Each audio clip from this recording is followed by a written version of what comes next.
Good morning, good afternoon, and or good evening, ladies and gentlemen, boys and girls, people of all ages. I am Adrian Dale, aka the Shardy guy, and welcome to a I guess a kind of late timed live stream. Um, I do apologize for it being well relatively late by Australian time. I was planning on this being potentially having a stream a little bit later so we could get a little bit uh, better international contingent. But unfortunately, as I've got work tomorrow, I just couldn't put it really any later than this. And I couldn't put it earlier because, as you will later see, I've got something really, really special to show on stream that yeah you'll want to hang around to see. Until then, I'm Shady Guy. At me on Twitter at HK171A, all that, etc., etc., etc. Anyway, let's shut up and let's get to the main reason why everybody is here. And by nobody, by the stream count, it equals no one. Oh well. So yes, it has been a rather busy couple of weeks in regards to just fix the camera a little bit. There we go. So yeah, it's been a really busy couple of weeks for myself in regards to watching motorsport and going to motorsport. Actually, before I go any further,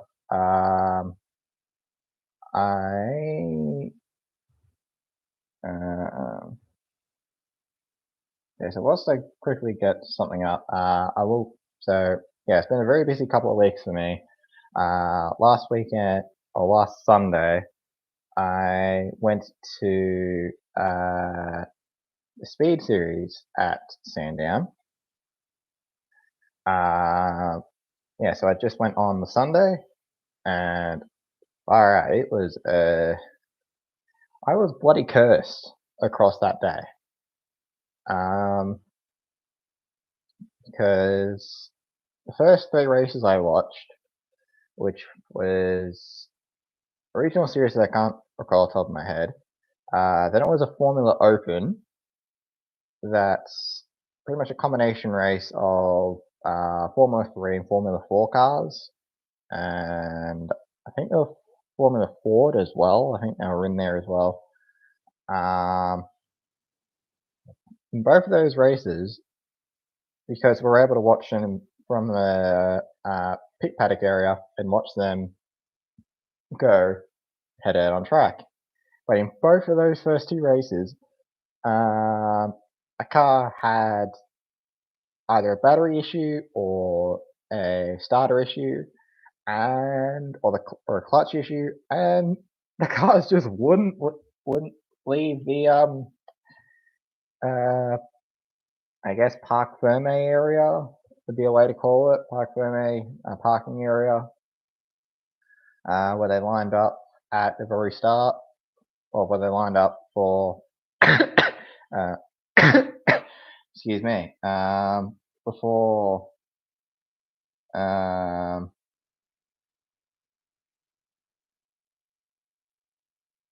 they then get sent out on track. Of course, unless with the exception of the TCR, Trans Am, and the Cremo V8s, which I was a little bit surprised about. I'm surprised that they got the third spot to fit their last few cars in.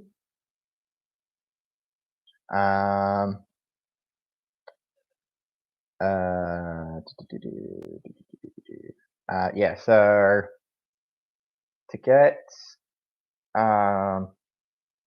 I was bloody cursed because in the first two races, a car didn't even leave the pit area.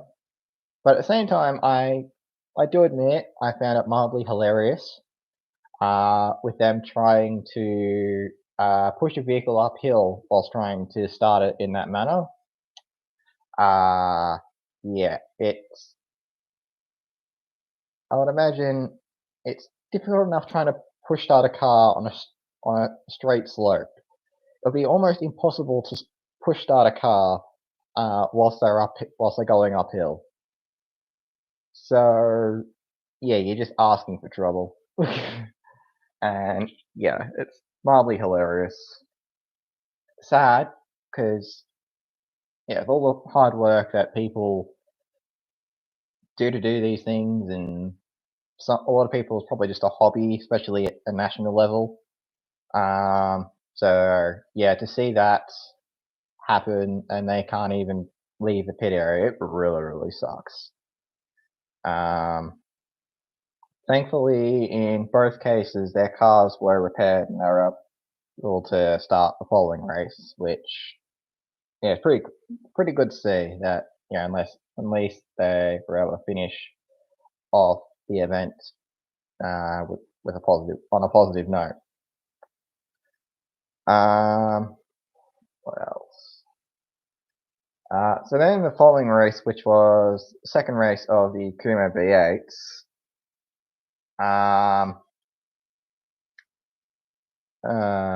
Oh yes, I remember this one.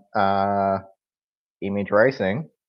Um, their car failed to go off the start line for their warm-up lap. He burnt the clutch, from what I heard. So unfortunately, the car was unable to get off the line. So that meant for the third race in a row, another DNF, or another DNS rather than a non-starter. It's a rather than a non-finisher, it's a non-starter, which yes, it definitely sucked for them, and yeah, it definitely sucked for Jamie Tilley as well.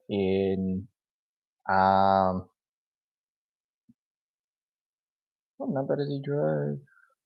Can't remember what number he drives, but he drives an old Ford Falcon. And yeah, he's pretty much been the only car all season who could realistically keep up with Jude Bargwanna, who's basically running away with the series. And yeah, to see him be in a position to win the race and potentially take the championship lead after Jude retired from the first race after a steering failure. He was leading the race, and so I was watching the race from the main straight, which is pretty much just in front of, or right next to where the pit area or paddock area was. And yeah, out of nowhere, I just hear a thump, a kadunk kadunk bang. And immediately I look straight to my left because that's where the cars come from to go down the main straight. And I look across and I don't hear anything. I don't see anything rather.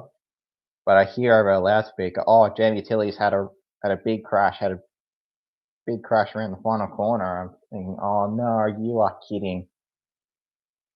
That really sucks. And then over the replay, and pretty much straight away they say the throttle hung, and unfortunately, once the throttle does that, there's nothing you can do. You're just a passenger, and unfortunately, like what you'll hear quite a few times across the stream, rather than hit a tire barrier, he unfortunately missed it by about yay far, I think, from the replay. And yeah, he hit the Armco driver's side on the front, and yeah, he probably did like some decent chassis damage and steering steering damage, suspension damage, all that stuff. So unfortunately, he was out for a final race, which, yeah, it's definitely a bummer because that pretty much ruins any form of battling for the title. Because yes, while Stu Bargwanna has been the dominant car throughout the whole season, you still like to see some form of a battle, and I reckon even Jude himself will admit you don't want to win a title in that manner with someone else, through somebody else's misfortune. You want to earn it on merit, not through somebody else's catastrophe.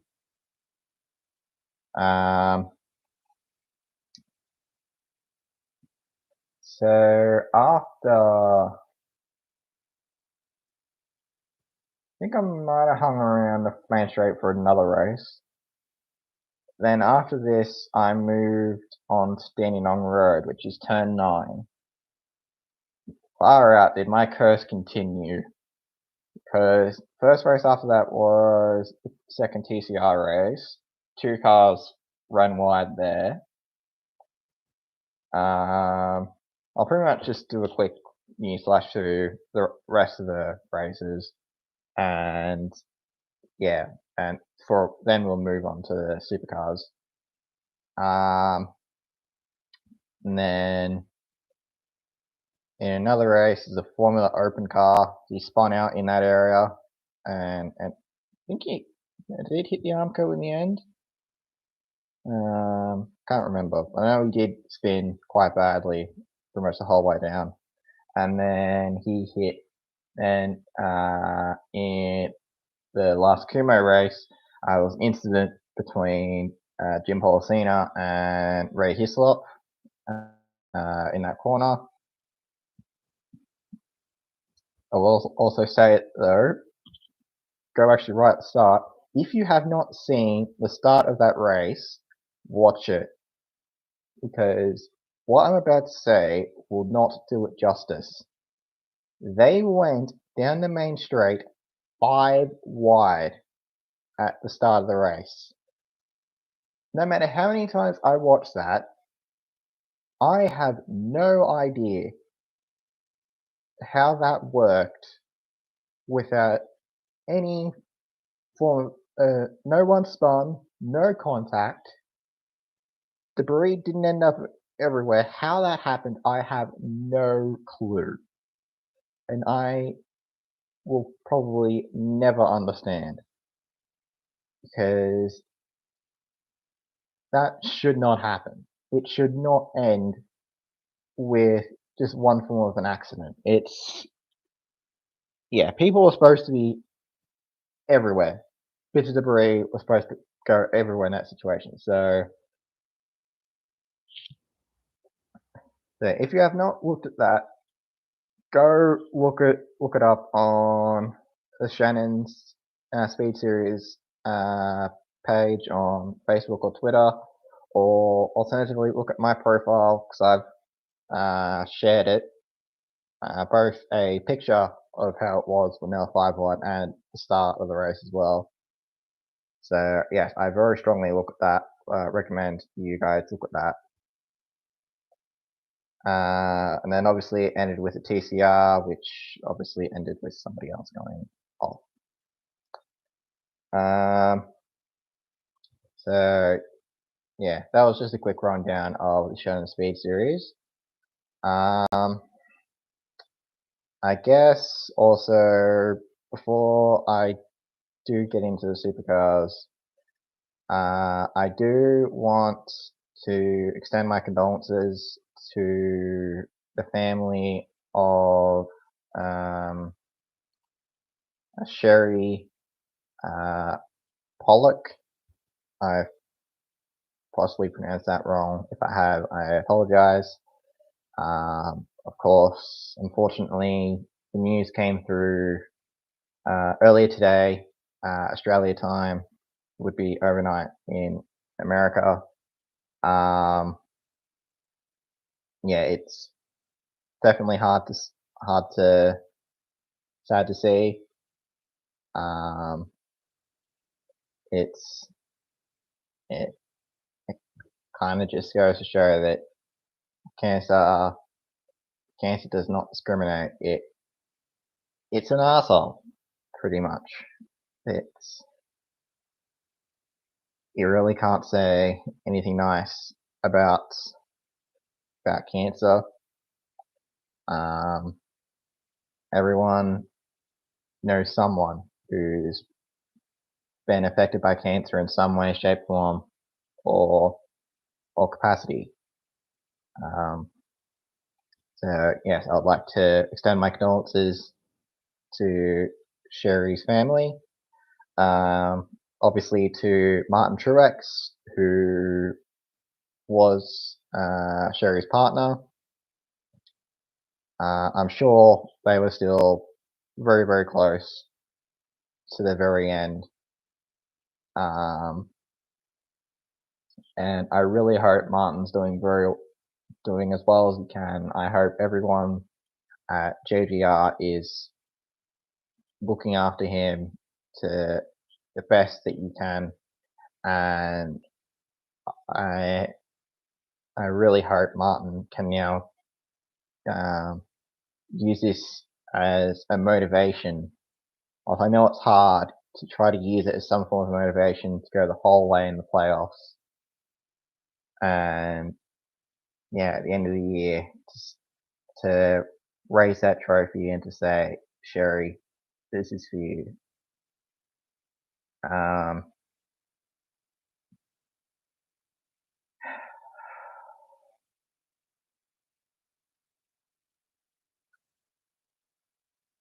That was certainly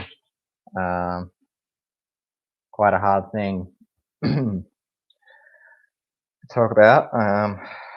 But anyway, let's move onwards to the Supercars events, or the Supercars weekend, I guess I should say. Because I went on the Saturday and the Sunday as as I showed on my Twitter account.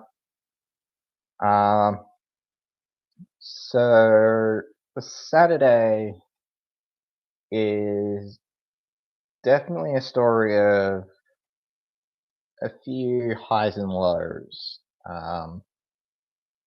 throughout the day. So at the start of the day, so there's quite a few areas to look at. There's obviously the normal merchandise area, and then in the paddock area, because I had a paddock pass, I was able to go in and be able to see all the supercars up the very front, obviously, and then pretty much to your right is the supercar garage with all the cars and all that. Then to your left is all their tires, pretty much. A lot of them had them lying on the ground, getting heat and all that, because they had their third practice session early on in the day. So I kind of spent that first bit mostly picking up the free team posters.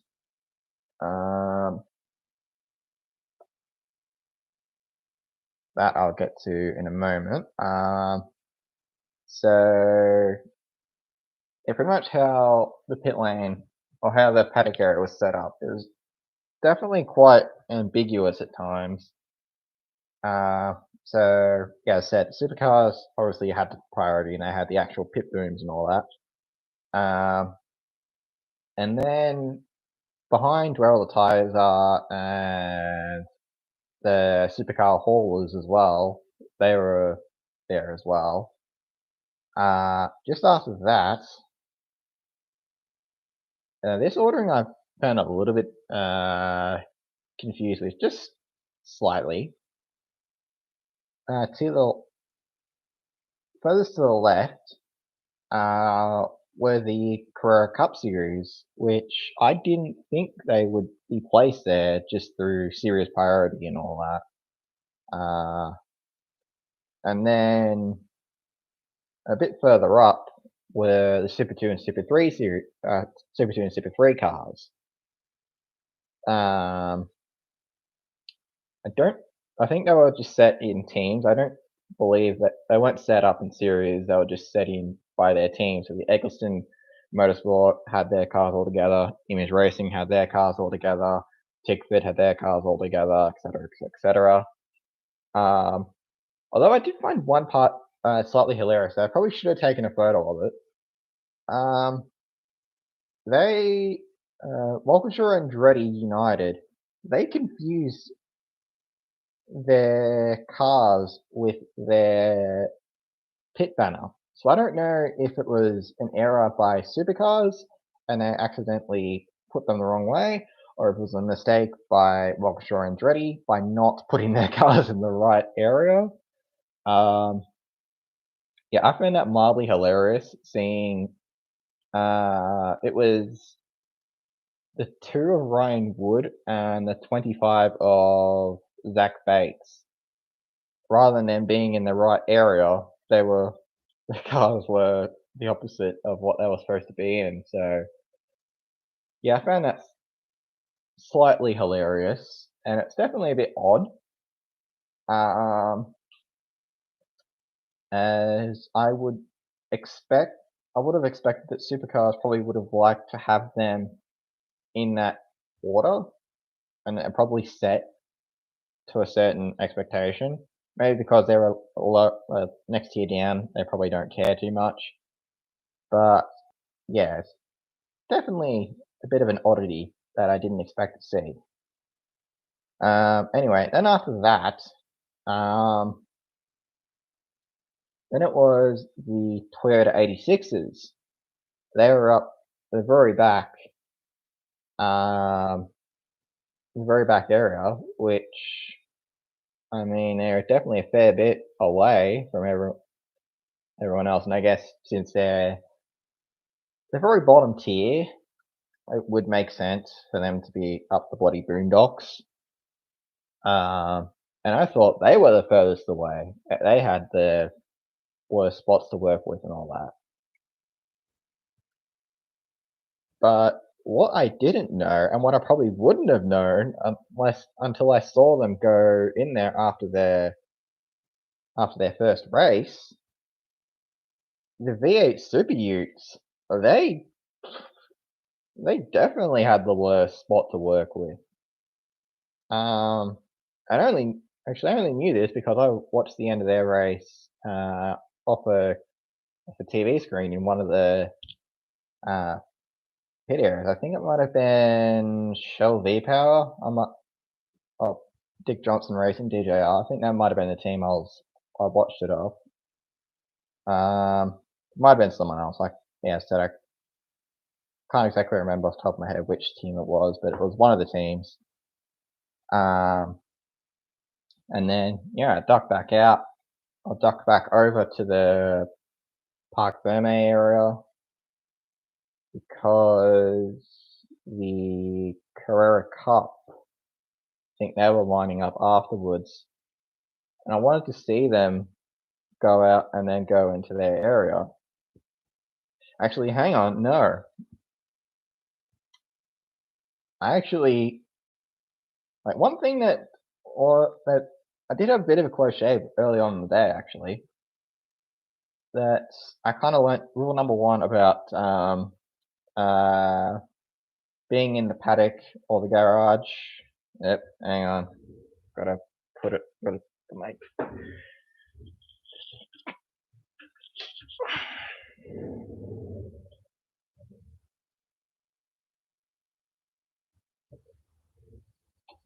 Oh god, come on.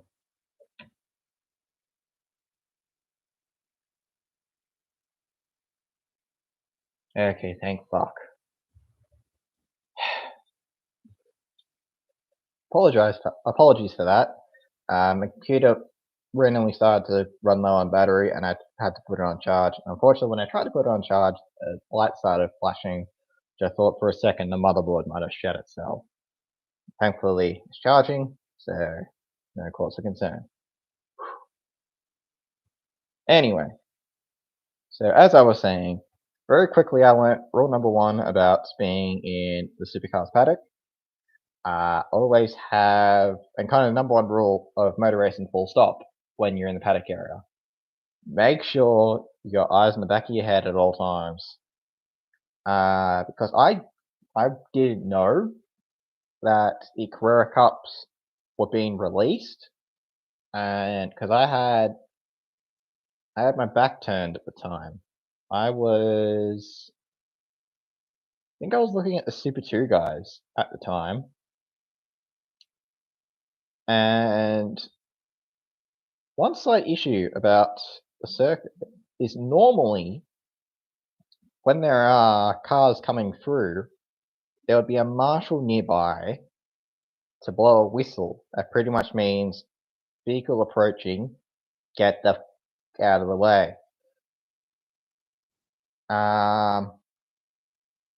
But yeah, there wasn't a marshal near me. There was one a bit further down than where I was. She was probably about 100 meters away from me. And yeah, I just faintly hear a whistle go off, and I look behind, and yeah, can't remember what number he was, but Dylan O'Keefe is heading straight towards me, and I'm thinking, oh shit. So I duck across to get out of the way, and yeah, I watch all the other Carrera Cup guys come out of their area and go pretty much. Basically, they snake their way around. They go out past the Super 2, Super 3 guys, and past the Toyota 86 guys, and then yeah, the area starts just after that. So I wouldn't quite say it was a close shave, but it was definitely a bit of an experience, and you definitely learn quite quickly. Rule number 1 about motor racing and being in paddock area: always have eyes in the back of your head, because otherwise you get fucked. um, so after that, just watch the Carrera Cup guys do their race and have all that.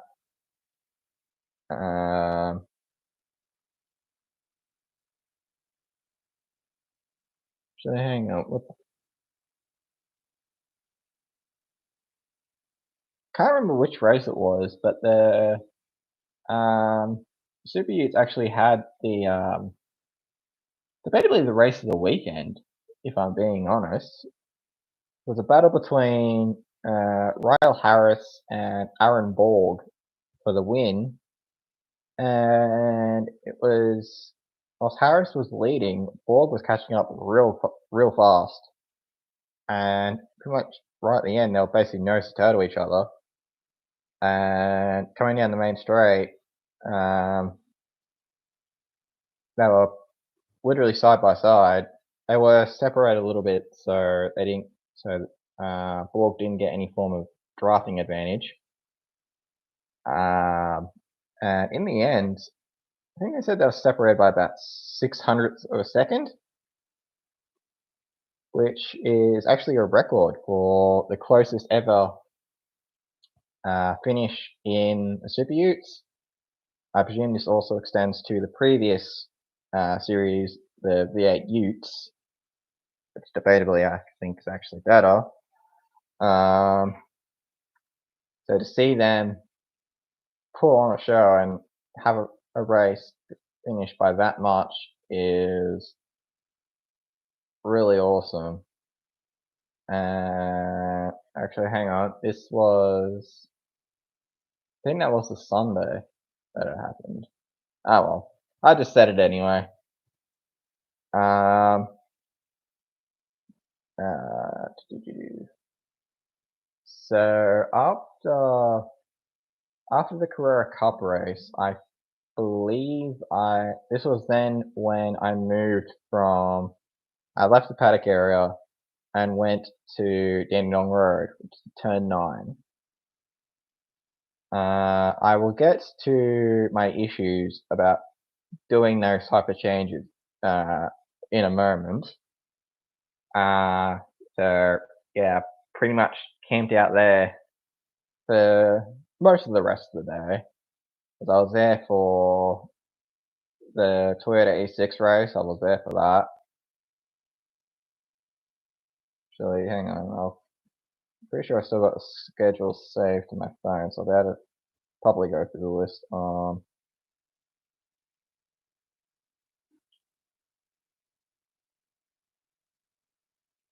Oh, yeah, now I remember. So it was uh, before the Dunlop or Super 2 and Super 3. It was then when I went to Dandenong Road for that, and then no joke, the first hang on.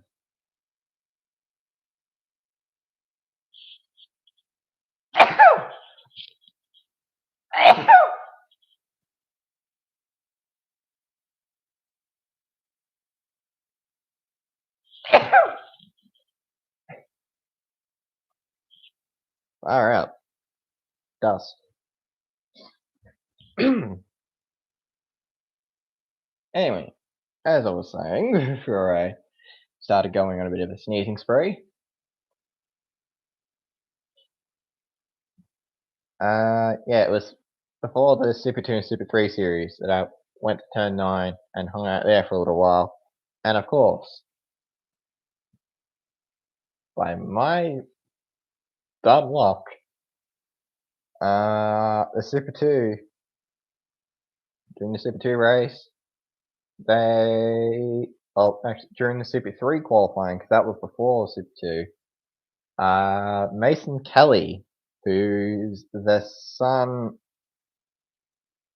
of, I believe it's Todd Kelly.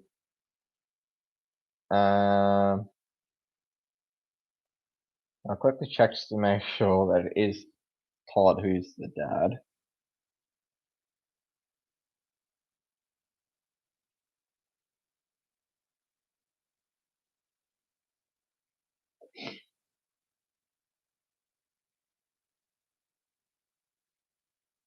Yeah, Todd Kelly. Todd Kelly's his dad, so that would then mean he's the nephew of Rick Kelly. So it's quite cool to see the next generation of all these racing families coming through. Because yeah, you've got Mason Kelly, the son of Todd Kelly, Jet Johnson, who's the son of Stephen Johnson, and then obviously the grandson of the great Dick Johnson.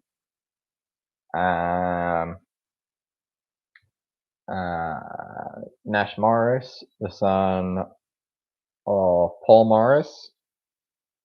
That's 3. I reckon there's probably at least one more name I can think there that I can't recall off the top of my head. Nice one, Adrian. You should have looked at this before you started streaming. I know there's at least one more off the top of my head that I just can't recall off the top of my head.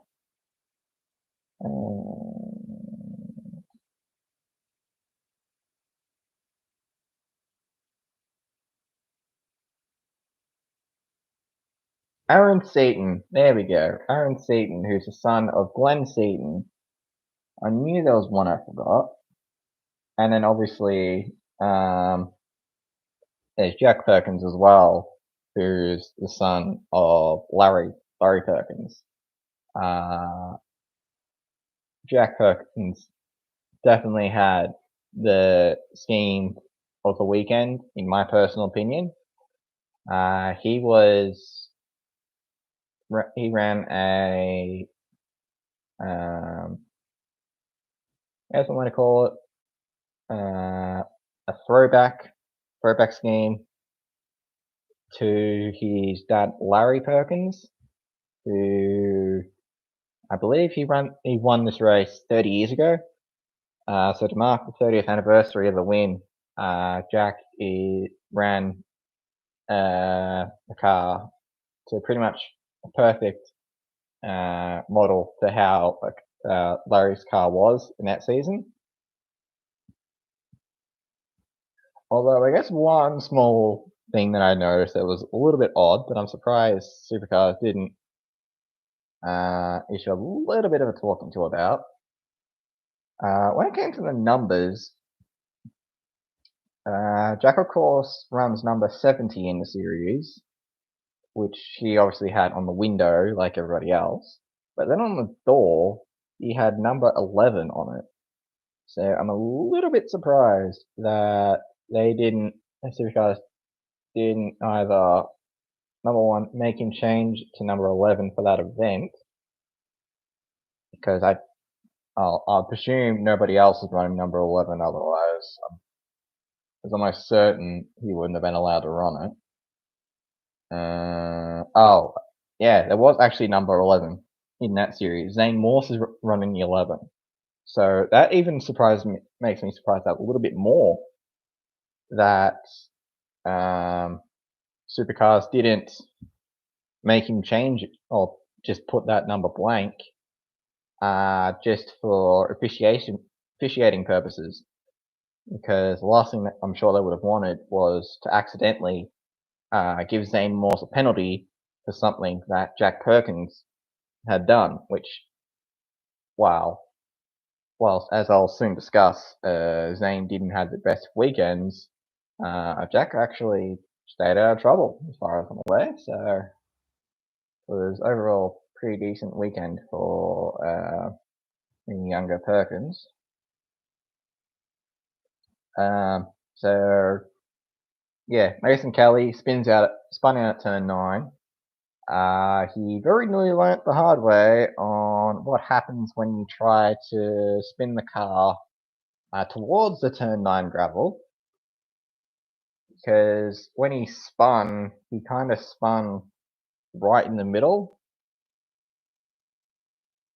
or if he did, I think he more spun on the exit of the corner. So to help flick spin himself back around, rather than spin towards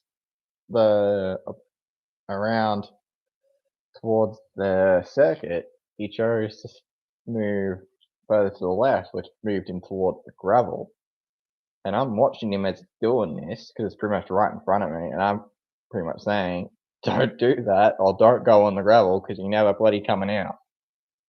Which, considering how little speed he had, if he went in there, he was getting bogged. There was no way he was getting out. But thankfully he avoided the gravel and was able to do flick spin eventually. Did take him a few goes to do the spin to go head back on out. It was Cameron McLeod who was the fastest of the Super 3 runners.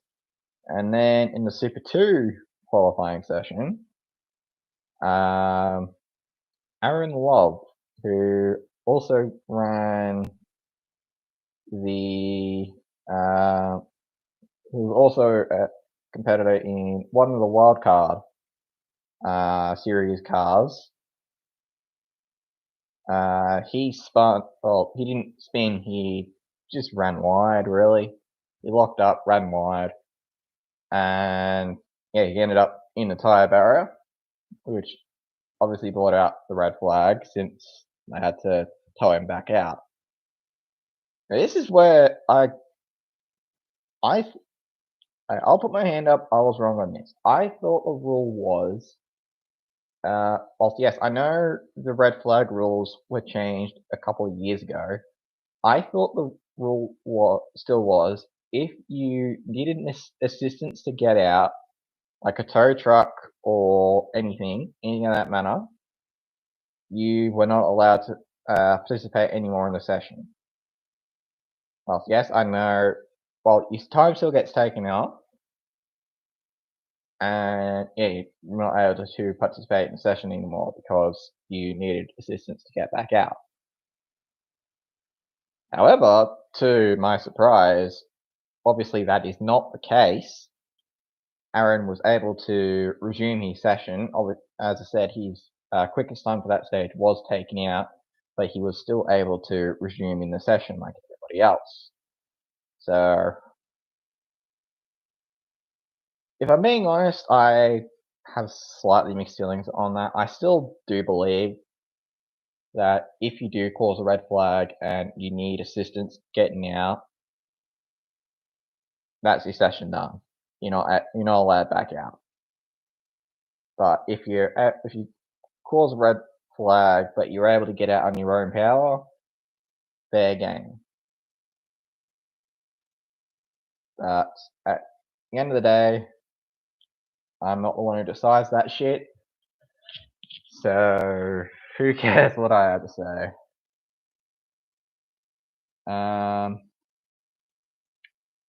So after that,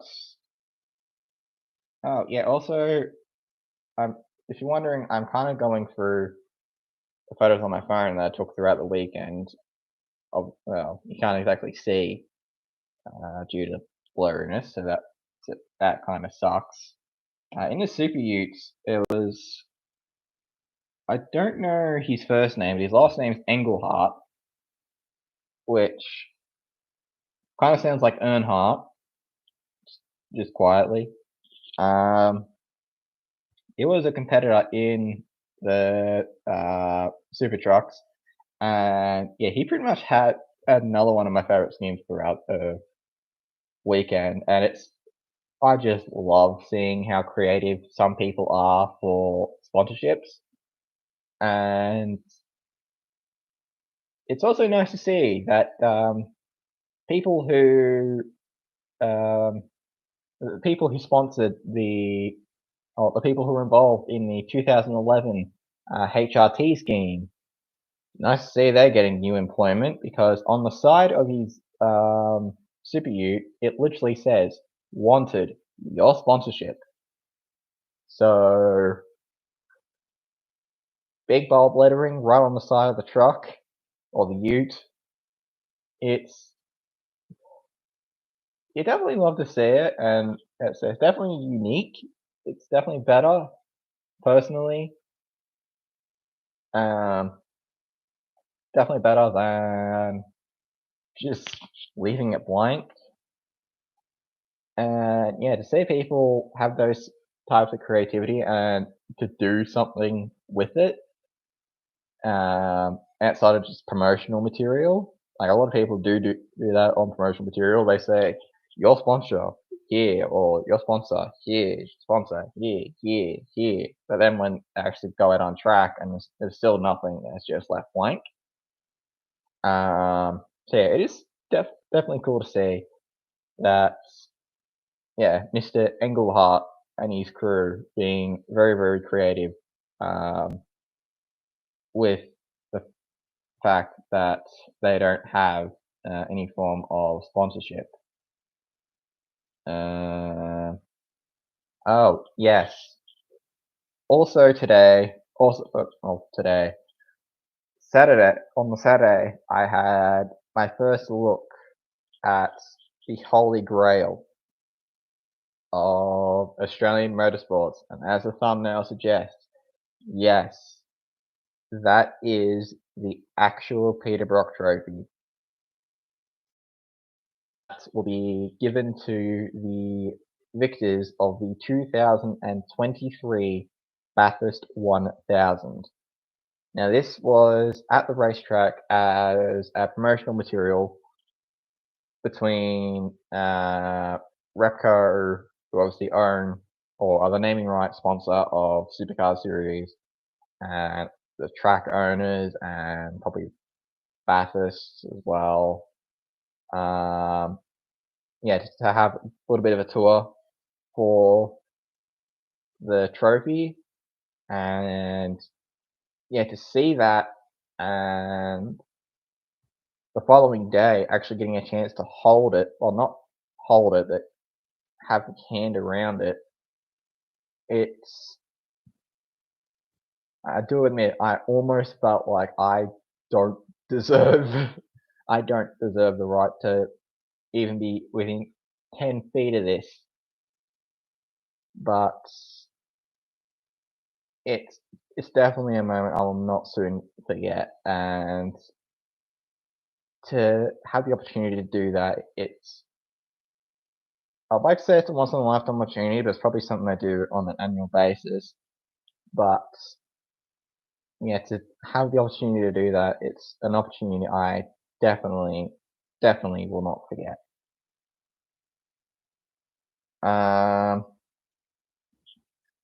So yeah, this was when I went back towards the paddock area, which I did because the Supercars drivers and their co-drivers had their signing session where we were all able to go up towards the drivers, and yeah, they were able to sign some things, sign some posters, get some photos, all that stuff, which personally is really great to see. And also that it wasn't held up just in the paddock area. I thought that's where it was going to be originally.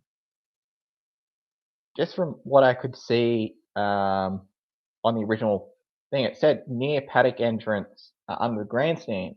I thought that originally that was going to mean that's where their pit booms were, as each of the teams had their own area for their VIP guests, sponsorship people, and all that jazz. Family members, probably. Yeah, to have the opportunity to have that was,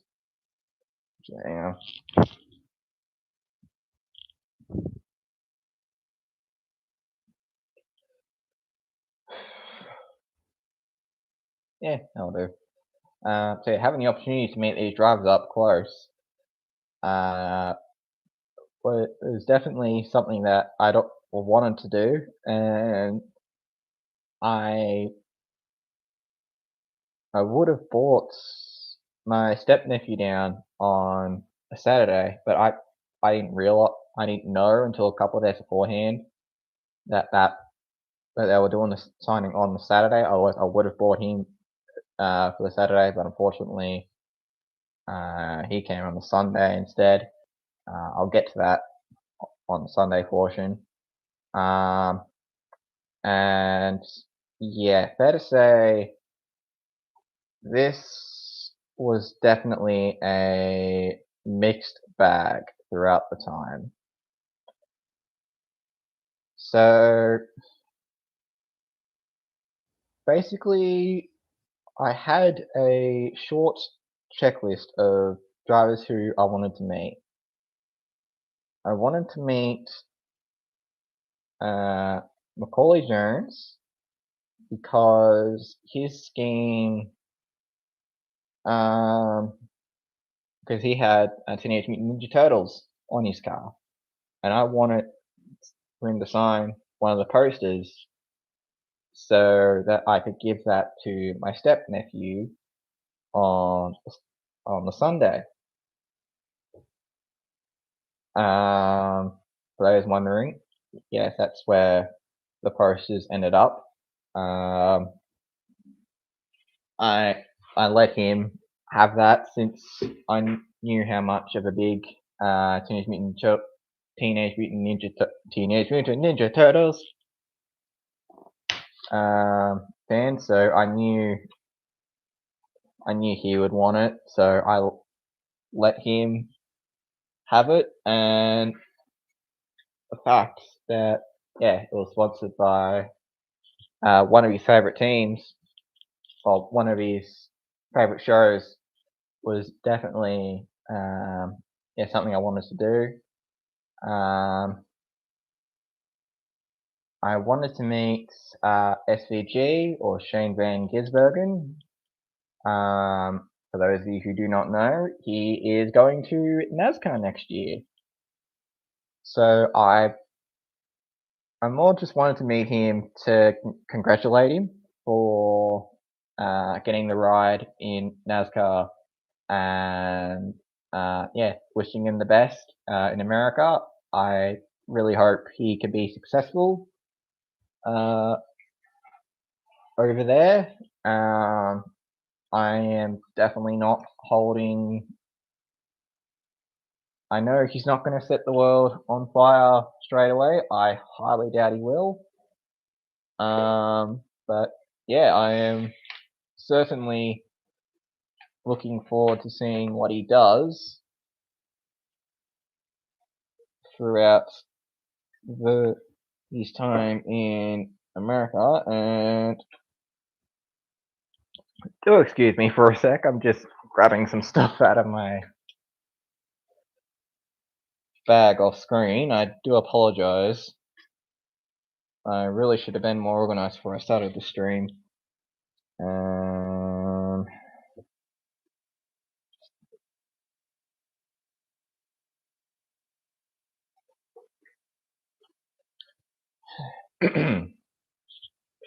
So yes, as I said, straight away I went to Macaulay Jones and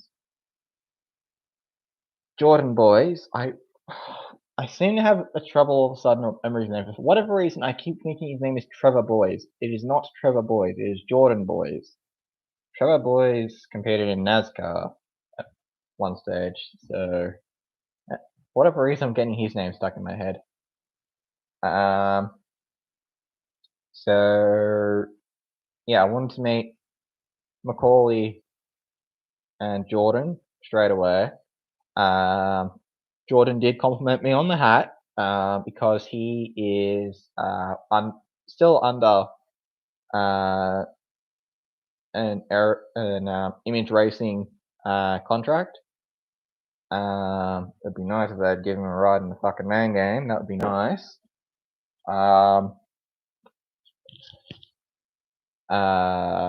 So yeah, I got them to sign the poster, and I asked them for a photo. One of the team representatives said, "I'll take the photo for you." I was willing to just take the selfie, and then went on my way. But the team representative said she'll take the photo for us. Unfortunately, it did take a few minutes for it to really sink in because it was underground, or because it was in shelter under the grandstand. From the grandstand on top of us. That then meant there was not a lot of light going through, obviously. So the photo did come up a little bit dark. It still came up relatively well, but it's still a little bit dark, which is a bit of a bummer, but I guess that happens. Okay. Then after this is when the wheels kind of started to fall off. So again, I am not going to mention the driver by name. All I'm going to say is, if you go through my social media enough and you put the pieces together, you will figure out who I'm talking about here. But in this circumstance, I am not going to mention his name.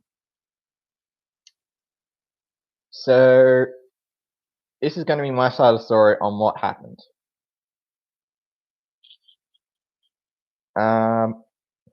So the backstory is you kind of have to go back a few years.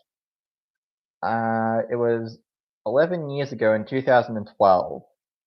I met this driver for the first time at an event about an hour away from where I live. I was there with family while they were looking at other things, and yeah, I hear over the loudspeaker because come get your chance to get a signed poster and get to meet such and such at this area at this time. Because he was there for a bit of a promotion with his sponsor. And at this stage, he wasn't even a Supercars driver yet. He was a Super 2 driver. So yeah, I met him at that event. I got a signed poster from him, and yeah, I got a photo with him, and yeah, we went on our merry way. Then fast forward to present day, pretty much, and yeah, seeing how far he has gone, he's competing in supercars, had pretty good success for his time, throughout his time in the main game, and yeah, I wanted the opportunity to meet him again, so that, well, firstly, that I can show him the photo that was taken of the two of us all the way back in 2012, and to really show him how much things have changed. So when the opportunity came to me to meet him, so pretty much like most other teams, they were split across two lines for both drivers. It was just him there. His co-driver wasn't there. I think because he was either just about to or just finished a race, so he couldn't get to the event on time. So after that happened, so because of that, it was just himself and a team representative there.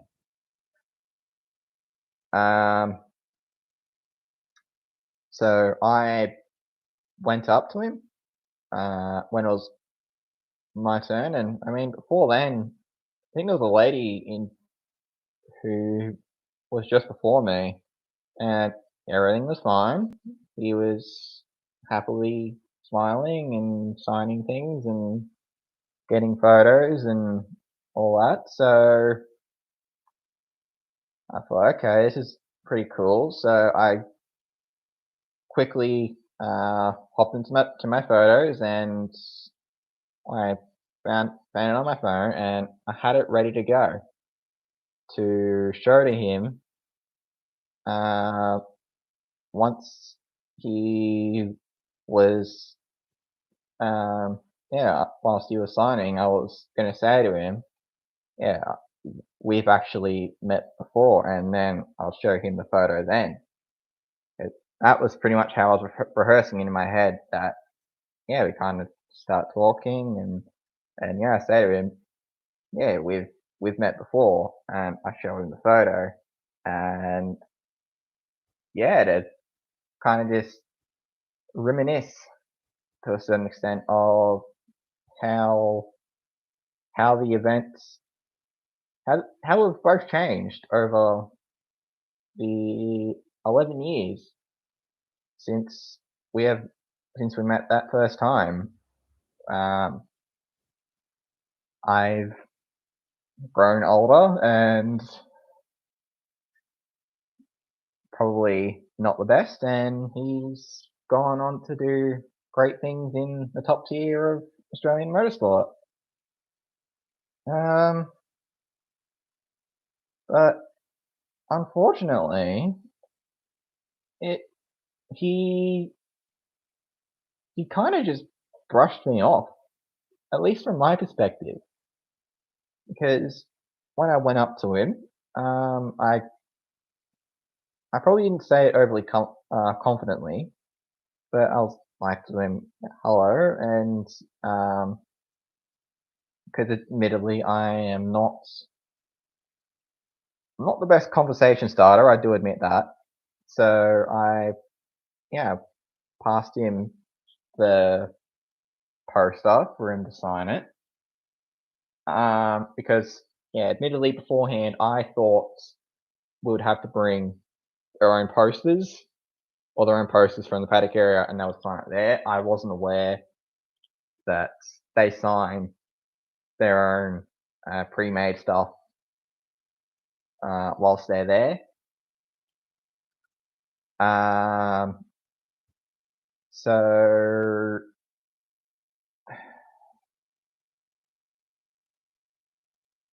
So yeah, I just quietly say to him hello and yeah, pass it to him, and he basically brushes me off and just points to the stack of pre-made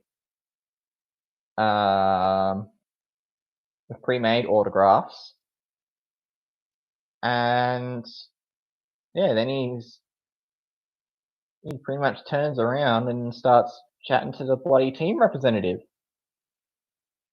and I'm just dumbfounded because I'm just standing there thinking, what what the hell what am I meant to do? Like, because it's quite clear you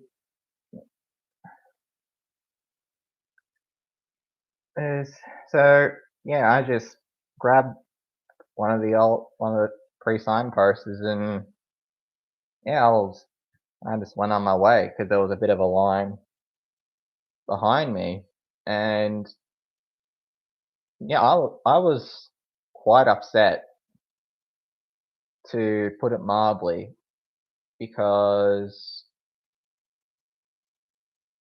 yeah,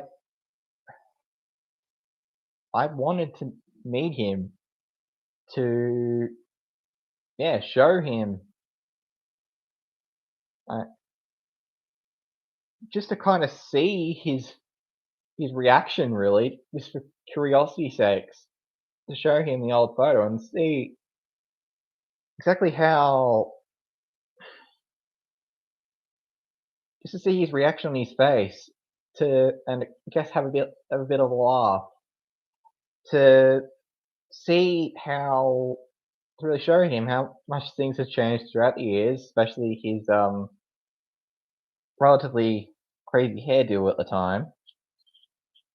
But no, instead he basically brushed me off like I wasn't even there, and like he couldn't wait to get the fuck out of there.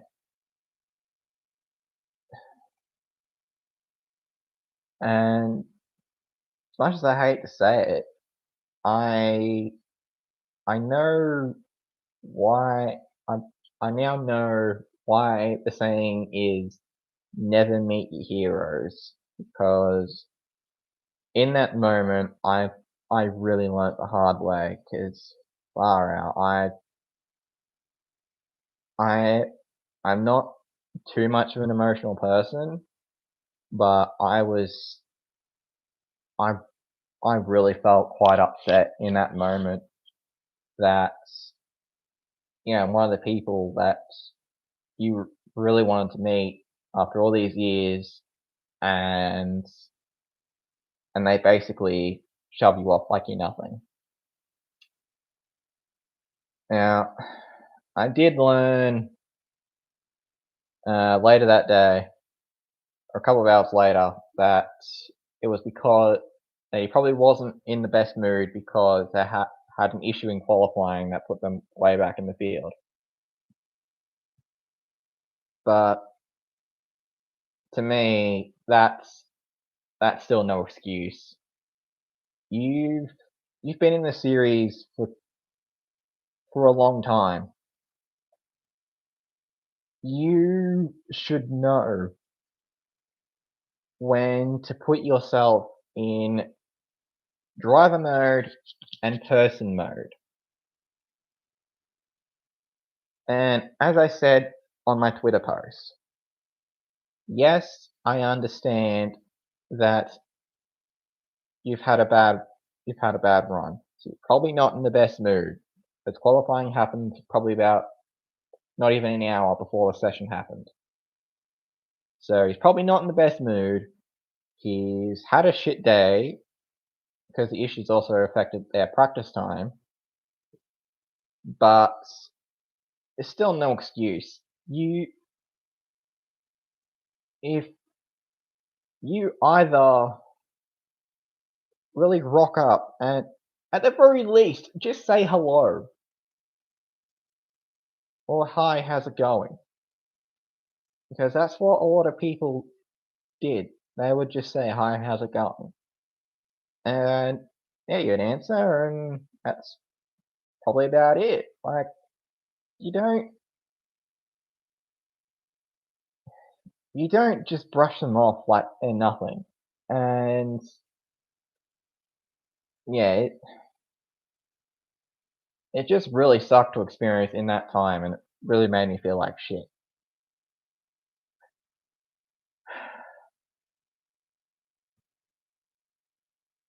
Anyway, so after that little misadventure, I then went to the Red Bull Ampol line. Now, this one was obviously the longest of the lot for obvious reasons because, well, in that team, you've got bloody Craig Lowndes, who's probably the most popular driver of the 21st century in supercars. Jamie Whincup, a 7-time champion of the series. Brock Feeney, who's one of the best rising stars in supercars at the moment. And obviously, Shane Van Gisbergen, 3-time champ, 2-time defending champ, and soon to be NASCAR driver. So yeah, so as I said, I just really wanted to hop in line and to meet him and congratulate him for getting his supercars, getting into NASCAR. And if I got something signed by him, that's just a bonus. So shortly after I got in line, the Red Bull Ampol representative kind of said to me, you're probably not going to get through the line in time, but they do have, because they have another signing session on not long after this in another area. So you might have a better chance at meeting him at the second sign-up area. Personally, I think it's a bit silly that for them to organize a second or 2 signing sessions so close to each other. You would think it would make a little bit more sense for them to do it separately to each other rather than doing one straight after the other. It's a bit silly in my opinion. So I kind of ponder with what I choose to do in this situation, because, well, firstly, they didn't give us a real good explanation on where the second spot is, because they literally said to me straight, "Oh, we don't know where the second spot is." I thought, well, that's a bit stupid. You're going to send me somewhere that you don't even know where it is, and then to then be told, or you stay where you are and likely get heartbroken, and then you got no hope in the second spot because the line's already fucking 10 mile long. So after a couple of minutes, I think to myself, well, I might as well go and see what happens. Or try to find a spot and see what happens.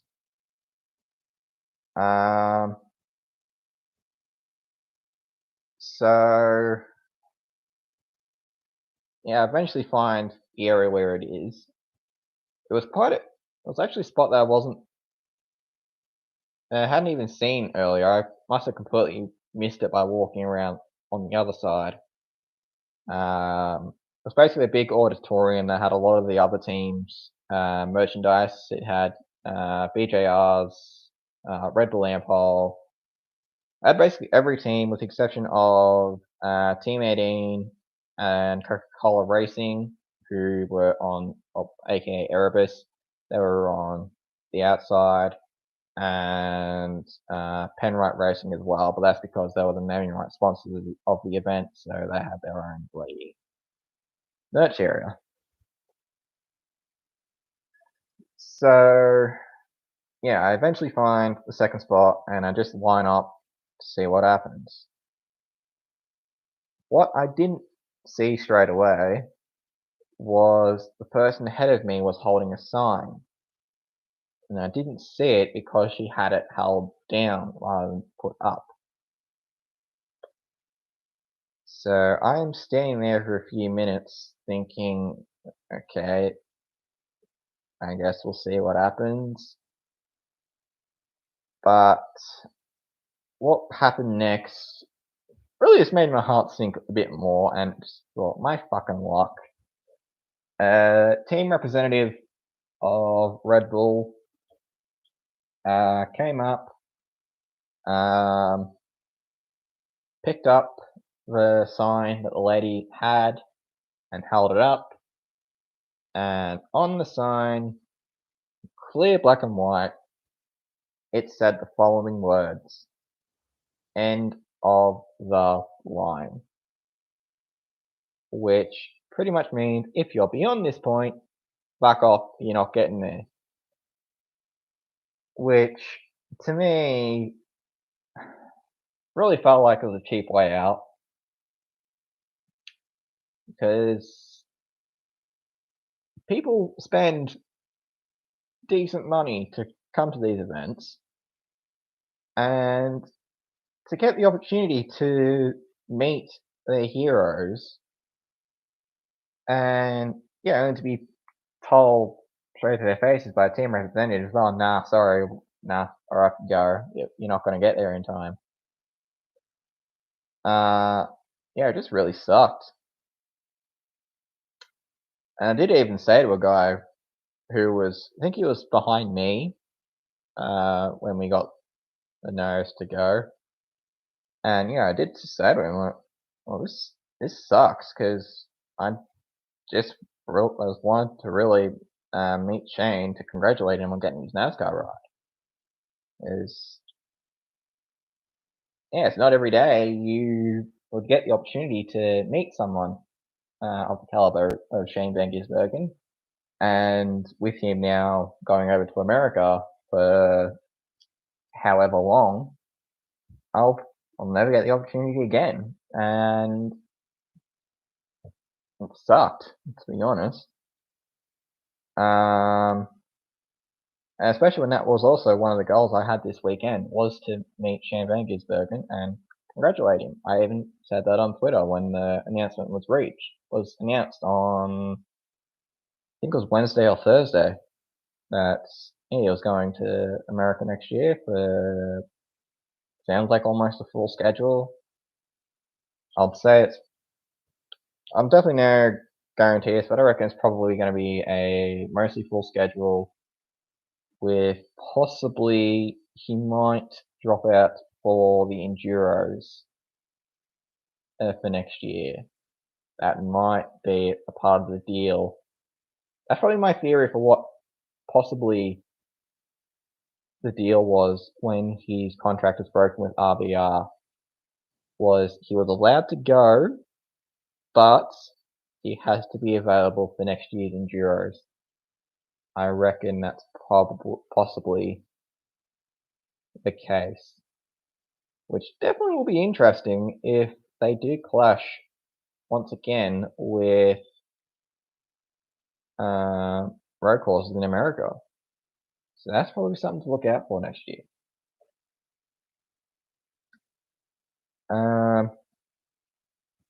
So yeah, unfortunately by then, the signings had already done, so all the other drivers had left. So it was definitely an anticlimactic moment, if I'm being honest, from having high hopes of meeting a lot of these drivers who you grew up seeing on TV, and to kind of bottle it, and it really sucked.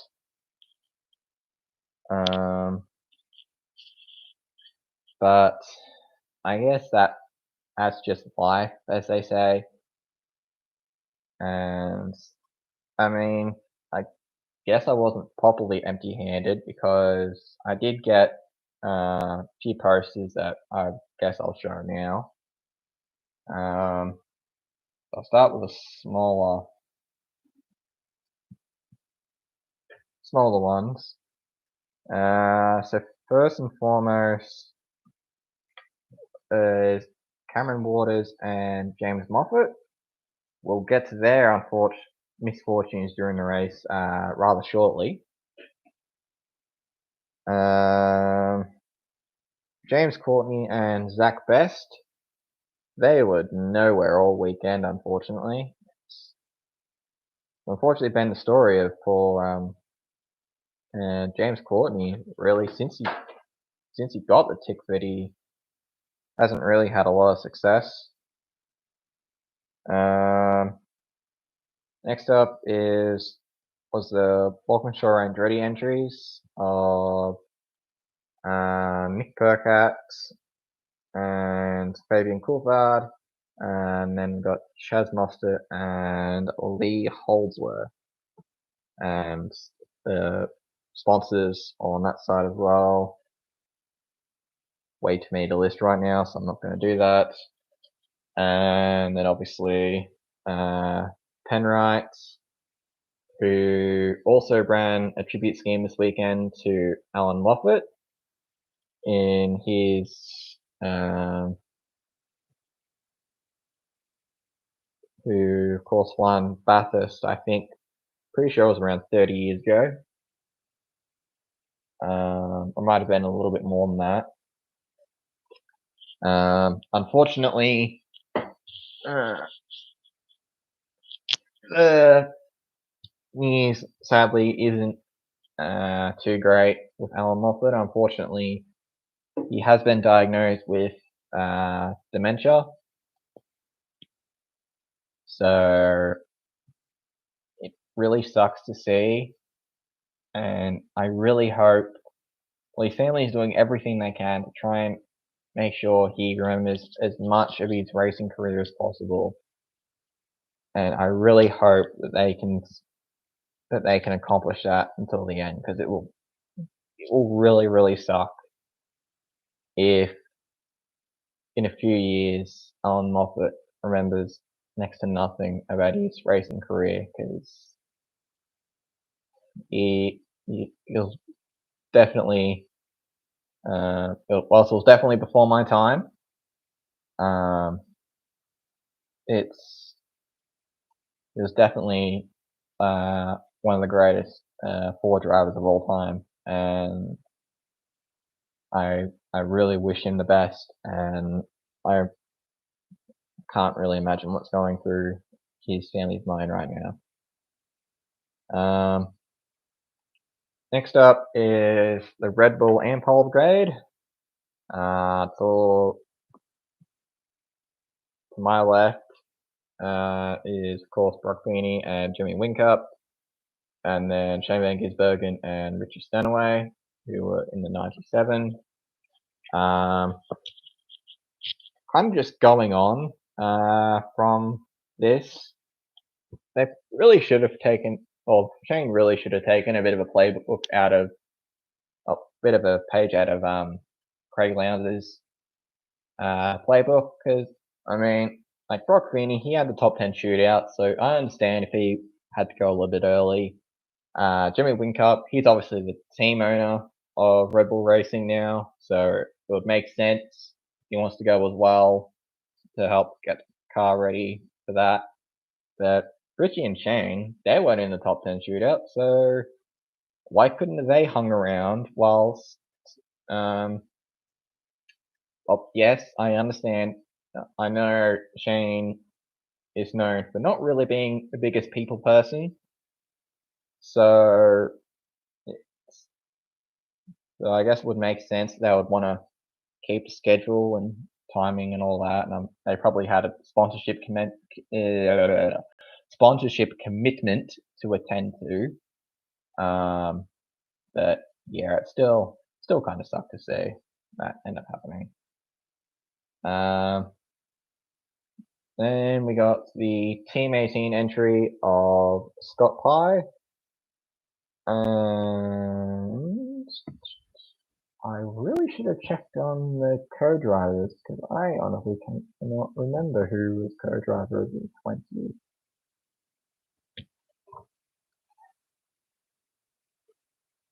Yes, I honestly cannot remember, because I know it wasn't Caruso, because he had Frosty. Who the hell is Scott Pye with?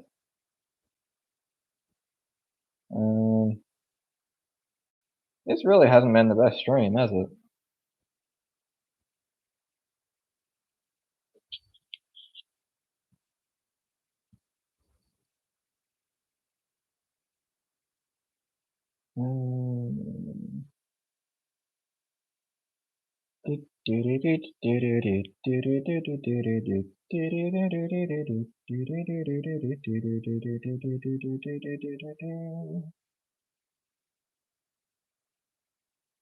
Warren Love, that's who it was. Why did I think Warren was with Walkinshaw and Andretti? Yeah. Oh.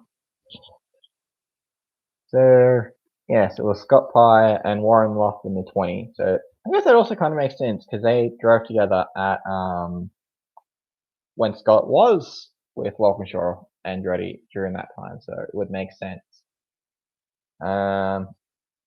Next up, obviously, the People's Champion, the 888 wildcard of Zane Goddard and Craig Lowndes.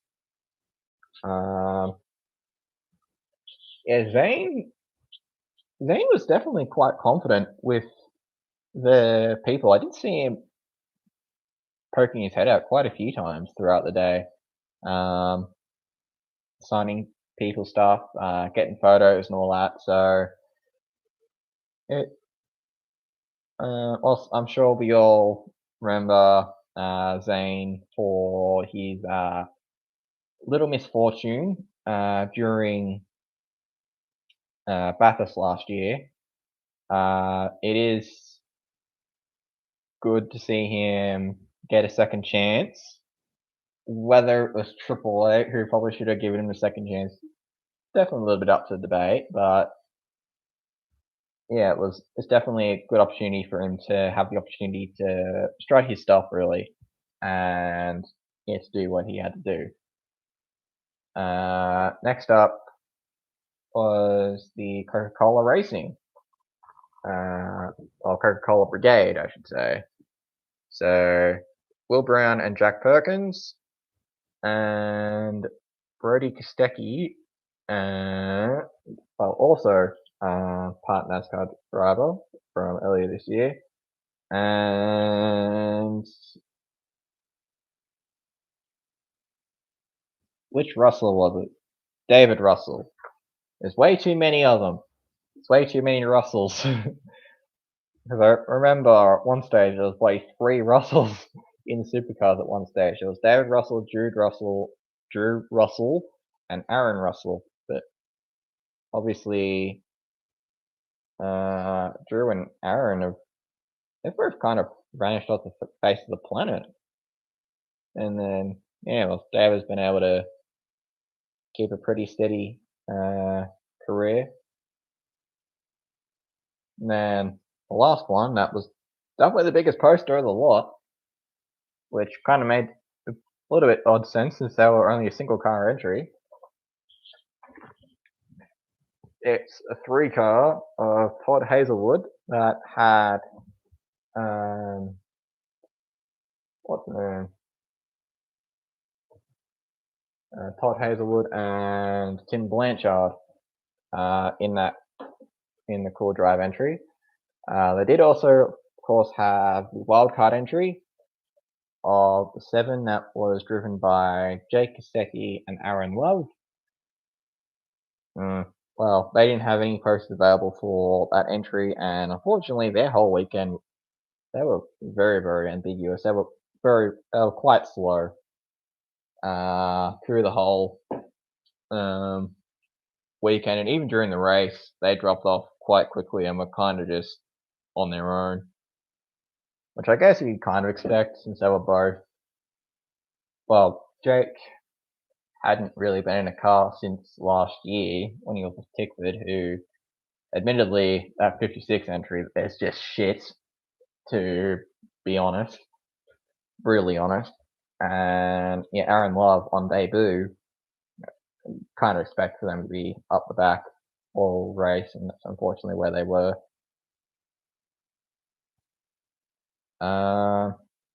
So yeah, then obviously I went back to Dandenong Road after this to watch the Super2 race, and holy fuck, was that actually hang up? No, I took some photos of the Super2 and Super 3 cars before they headed out when they were in their park Ferme area.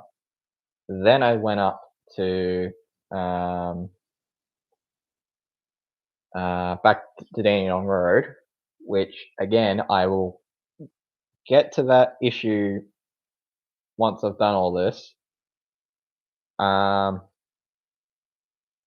Super 2 race was definitely a polar opposite to what would happen on the Sunday. It was quite a clean race, and everyone was treating themselves nicely. No one was wrecking. No, I think 1 or 2 cars might have run wide, but if they did, they were able to get back on the track without any issue. And yeah, it surprisingly went green the whole way, which, I mean, it was a positive for Ryan Wood as he went on to win the race. But unfortunately, the biggest heartbreak of the weekend went to poor Cameron McLeod. He was definitely one of the quickest guys out there. He was well inside the top 10, which also, considering he's in a Super 3 car and how many Super 2 guys he is beating quite comfortably too, might I add, it's definitely a combination of, number one, how good this kid is, that yeah, he can absolutely kick the ass of some of the people in more updated equipment, and also a combination of how shit some of the Super 2 guys are, which I will also get to in a second. So unfortunately, because the race ended up going long, and I would say it was just a slight miscalculation how long the race was actually going to go for, on the last lap, Cameron McLeod ran out of fuel.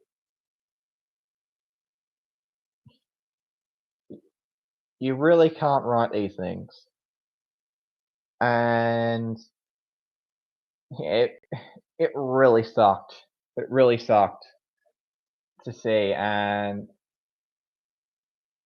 to have someone be in a position to win the race and be dominant the whole entire race, to be contending with guys who he shouldn't be competing with.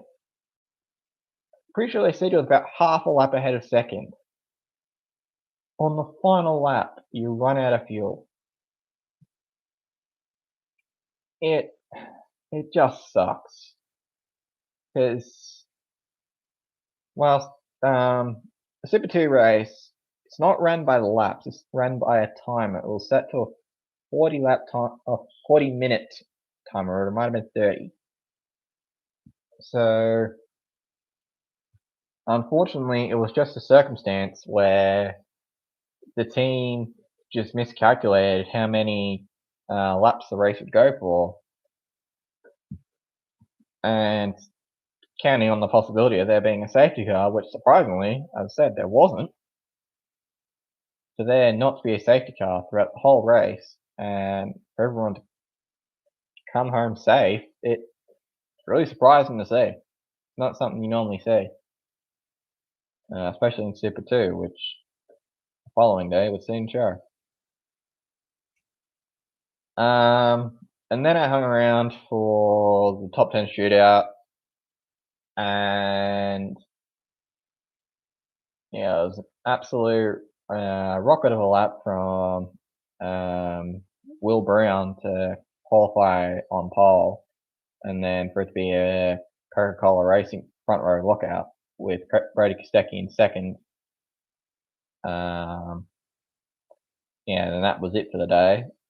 I got back home about 8:30 because I had to pick up my step-nephew for the Sunday, since he was coming with me on the Sunday.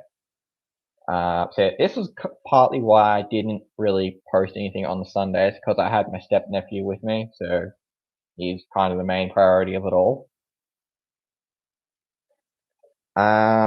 Unfortunately, the day didn't get off to the best of starts when I almost fucked up and we almost missed our train. So kind of the story on that one was, we got off, we arrived at the station we're going to get off, or get on the train at, a fair bit early. So I thought, oh well, I'll duck down to the supermarket to grab some markers in case we come across a driver and he can sign something for us. Because whilst I did come across a couple of drivers on Saturday, because I didn't have any markers on me, I couldn't exactly go up to them and ask, oh yeah, hi, could you sign this? Because they very likely don't have a marker on them either. And I don't want to hassle them too much. I'm kind of that type of person who doesn't really like to do that too much. So yeah,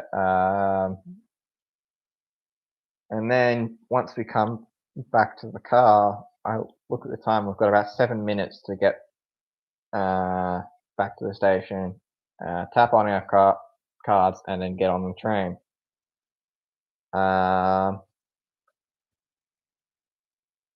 Unfortunately, the traffic lights then didn't bloody cooperate with us, so we ended up having to wait for a few seconds for traffic lights to turn green, which, when you're kind of stuck for time, it kind of makes those few seconds feel like bloody hours. And then I kind of misjudged where my turn was, and we may have ended up accidentally going on the wrong way of one side road to end up in the parking area. And then I kind of said to him, once the parked, I pretty much said to him, pretty much get your stuff and go. We can't wait, just go. So we pretty much run to the marking point to tap ourselves on. and I must have tapped them both at the same time. I tapped one and I tried to tap the other, and it's saying already tapped on. And I'm thinking, what? I didn't tap on. Like, what? Like, what the fuck's going on? And I'm kind of hassling because at the same time I'm hearing over the loudspeaker them saying, stand back, train about to depart. And I'm thinking, shit, shit, shit.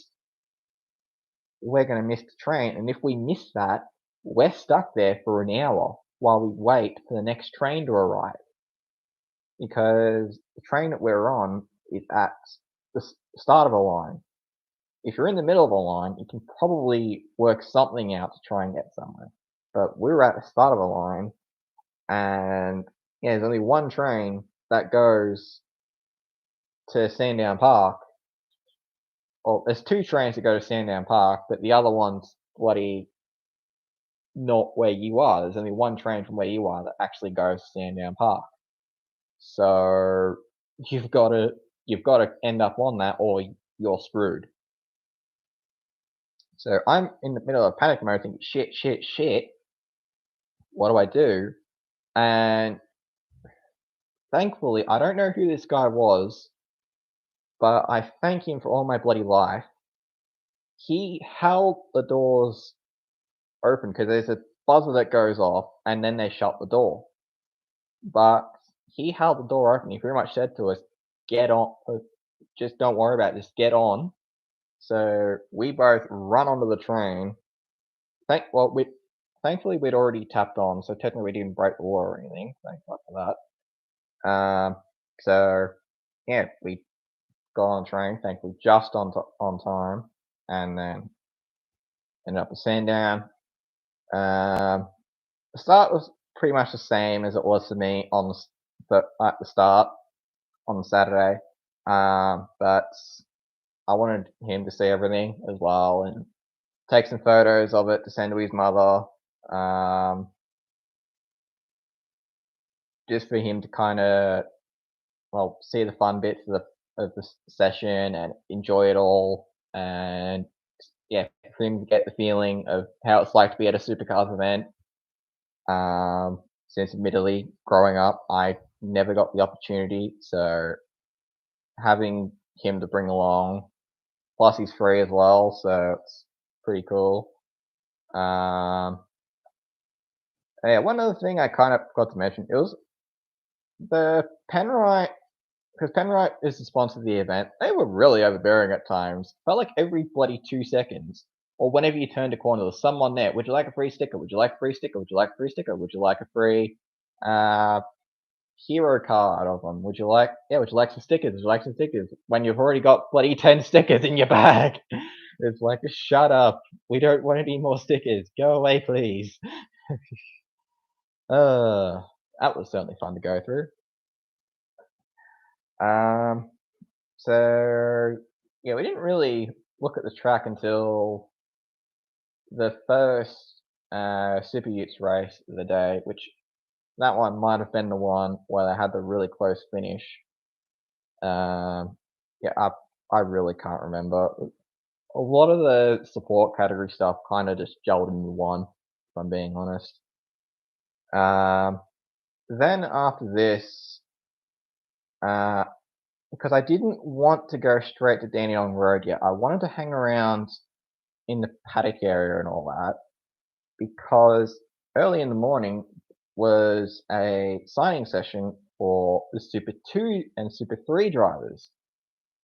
So after learning the mistakes of yesterday, where I guess I kind of rocked up a little bit late, so there wasn't really room for error to do anything, but maybe if I rock up a little bit early, we'll be able to, get the signings out of the way and we won't have to worry.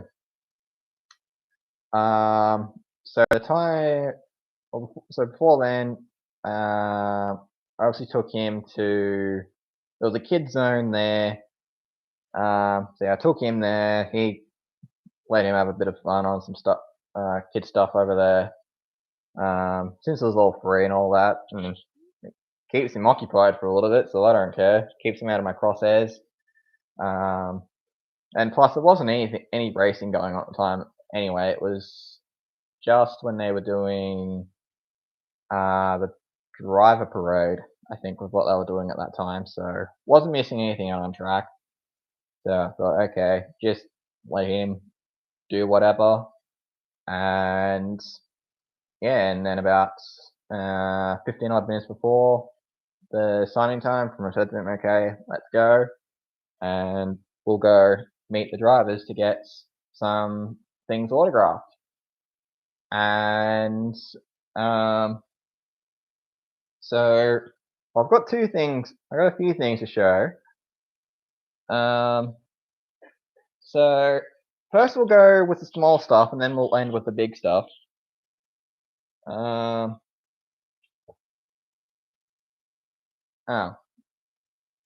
well, whoever you are, thanks for the like. Would have been nice for you to hang around for a couple more minutes, but thanks for the like anyway. Sad me. So yeah, so start with the smaller stuff. So some of the drivers had their own posters to sign. So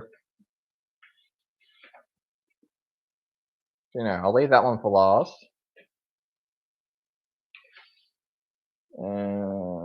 Yep, that's all of them. So first and foremost, we've got excuse me, Job Stewart, who's a Super 3 driver for you guessed it, Image Racing. So it was quite cool to see some of the Image guys and to get them signed, get stuff signed and all that. The next driver I do have mixed feelings about on a drive in terms of drivability. Ali Morrow. It's really quite hard to really discuss my feelings related to her. Like, there's obviously two different perspectives here. There's personality perspective and drivability perspective. Because personality-wise, she is actually quite a nice lady. And I mean, look, with all due respect, it is. I will even admit it myself. Whilst I'm not a female, it is fucking hard to get anywhere in this racing business being female. So really, to have any form of females out there racing, it's really cool to see, and I'm sure it would be really cool to see for any young girls who are looking to go in the racing seat. You know what? I want to be like her. I want to be a racer just like her. And whilst she wasn't racing this weekend, they are only doing the Bathurst. Simone Di Silvestro as well. I guess it was a bit of a shame that didn't run Sandown. I thought they would have, but no, they're only running Bathurst, which, now that I think about it, it's going to be a little bit interesting because they'll be sharing with the Triple Eight entry. Because in the pit booms, the Triple Eight entry had their own pit bay because they were the 27th entry. So with the Shell V-Power DJR, Tim Penske, DJR entry, Tim Penske is not there anymore. Yeah, so it'd be quite interesting and quite odd to see. Just a few years ago, these two teams were the biggest rivals in supercars, with Scott McLaughlin, Shane Van Gisbergen, and Jamie Whincup, always seemingly being at the very top in every single race. So it'll be very, very odd to see those two parties working together to make things work. Next up is Ali's teammate, Brad Vaughan. he's definitely had an up and down season this year. He's definitely had some disappointing moments. Just look at Sandown, and that's about all you need to know. Not Sandown, Townsville. When, yeah, he kind of learned the hard way on what happens when you don't give way to people. Yeah. But obviously, he's definitely a good driver. I mean, he won Super 3 last year. Sure, he needed a bit of luck to go his way with Kai Allen crashing out on the final lap. But hey, sometimes you need luck to go your way in order to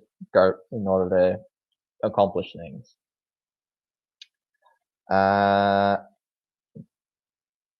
Next two are actually both second generation drivers. Actually, hang on, no. This next driver is actually a third generation driver. Aaron Seaton with the number 30 SS Signs Gomersall Motorsports, who, well, this used to be Matt Stone Racing, but they stopped their Super 2 campaign at the end of last season in order to focus on their main game entry, because this was when the Gen 3 cars were brought over. So obviously, then Jason Gomersall bought the entry off him, and now he runs the Super 2 and the Super 3 entry as well for himself. The next one, obviously, the man of the hour, the man of the weekend, just in my personal opinion, Jack Perkins. Obviously, this is just off his basic scheme, not the scheme he ran over the weekend. It would have been really cool if they did make cards for based off the Sandown scheme. Obviously, it wasn't quite meant to be. I'm not too overly fussed about it. I mean, it's still quite cool to get anything related to Jack Perkins, and once again, Image Racing. So yeah, to see it happen. Before we get to that one, I've got one other thing. Hold on. Yeah, got it. So this was the biggest poster of the Super 2 series. Zane Morse in the number 11 YV Sheds scheme. His sponsors were definitely out and about this weekend. I did get a stubby holder off him. I mean, I don't drink, but I'll still take use for him. So yeah, to see something like that come through is it's quite cool, and it was definitely oddity having him with such a massive poster, whilst everybody else was kind of little mini things. It's definitely a bit of a oddity. Sorry, just a little bloody pop-up notification popping up on my computer. And the last one was, I reckon this is the best one of the lot, and probably my favorite hero card of the whole weekend. It was another of the Super 3 guys, Ryan Gilroy. Look at how creative this guy is with it. It's definitely it's definitely an oddity when you compare a lot of the other ones.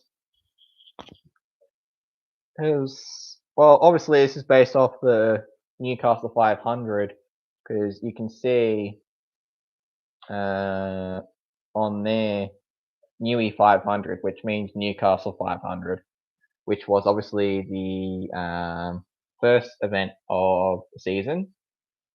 So obviously, yeah, Ryan just keeps it as is for all the other events throughout the year. Yeah, it's definitely quite cool. Yeah, to have it signed and all of that. And yeah, obviously I will have to make sure I take good care of that. I've got the perfect idea on where it is I want to put them in the house. Because obviously, since it's a rental, there's only so many places I can put the damn thing. I will probably put all those posters, probably not the Supercars ones, but the Super 2 ones definitely. I will put them on the entertainment unit on the side. I can obviously put blue tack all over on that because, well, it's mine, so it's fair game. And maybe even on the desk here, I could put a couple of posters on each side. Yeah, it's kind of the world's my oyster with where I can and can't really put them.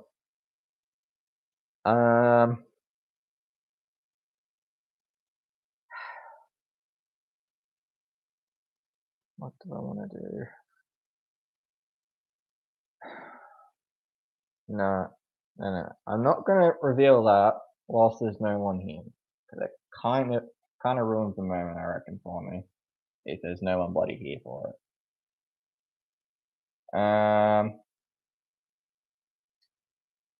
So once we done all that, we then went to there's an area where you can get a lot of die casts. Now this I actually split across both days because they had a deal where on certain die casts where they were $35 each, or alternatively you could get 4 of them for 100. So I actually split these across 2 days. So yeah, kind of saved a little bit of money in the long run, but yeah. So these are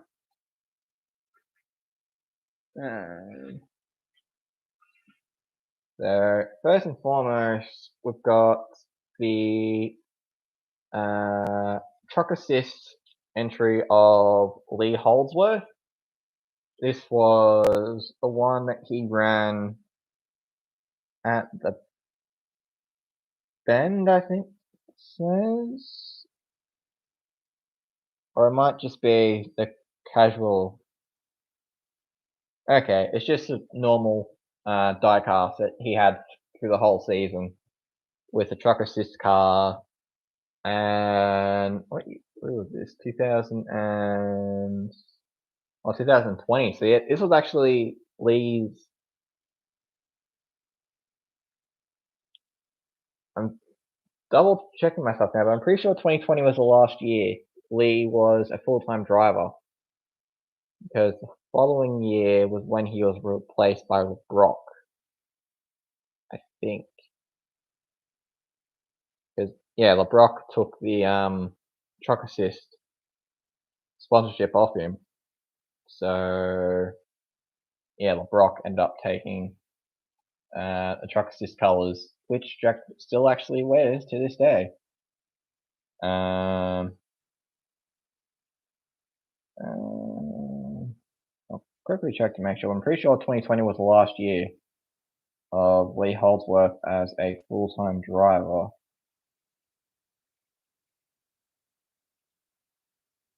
Yeah, 2020 was the last year Lee Holdsworth was a full-time driver, because the following year was, of course, when he won Bathurst. Duh. Speaking of Jack LeBrock, this was his super cheap auto entry. This was his. Is this the same year? Yes, this is the same year. So this was obviously the year before Jack then went to take over the. Actually, hang on. No, he didn't take. He took the. He didn't take. He didn't change number, but he took the scheme, the truck assist sponsorship off Lee, and the super chief.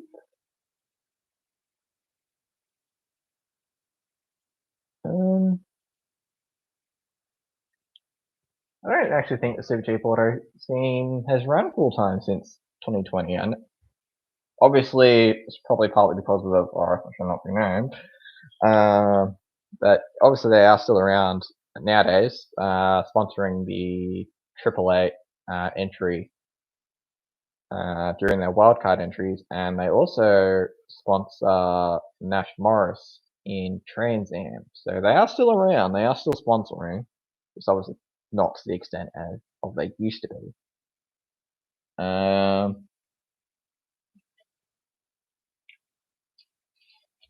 Next up is next up we might as well do a 2-in-1 because they're both the same team. They're just different entries. We've got the number 9 and number 99. These are Sandown retro schemes or throwback schemes. Yeah, personally, I reckon they're better called diecasts and all that. Oh, it actually says on the bottom what schemes, what year they're from. So yeah, these are both from 2018.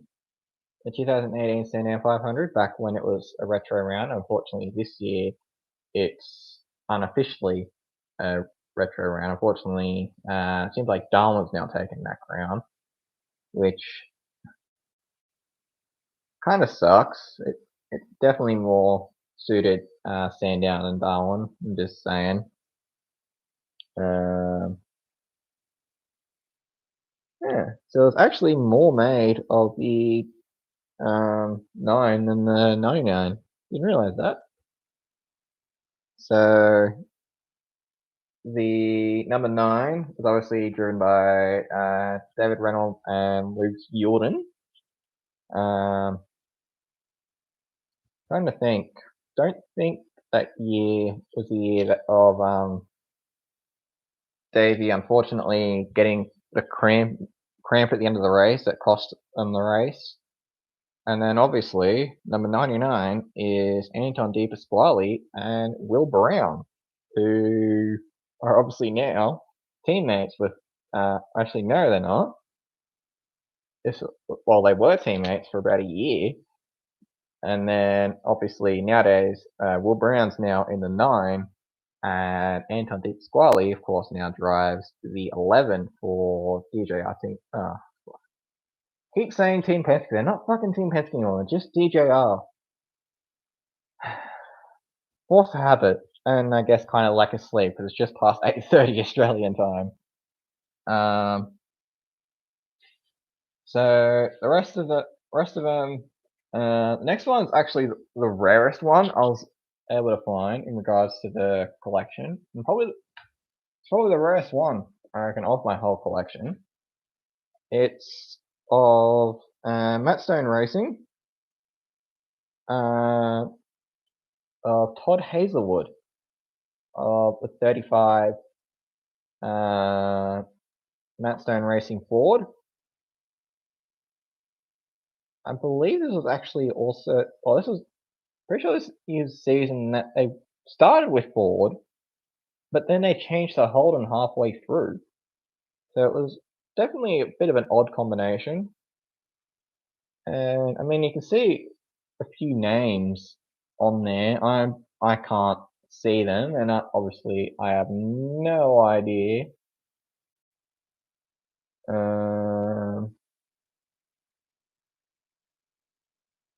All right, something to do with racing members for something.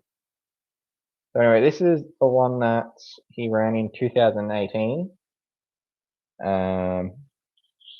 And yeah, only 192 of these were made. And this is number 12 of 192. Whilst you look at the other ones, you got LeBrock 336, Holdsworth 384, and then obviously Reynolds 312, and Di Pasquale and Brown 288.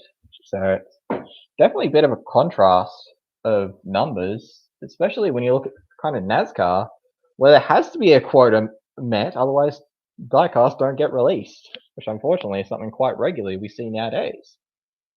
So imagine seeing them nowadays at seeing diecasts such a low number, but still getting made, which I reckon is something in the long term they probably should do.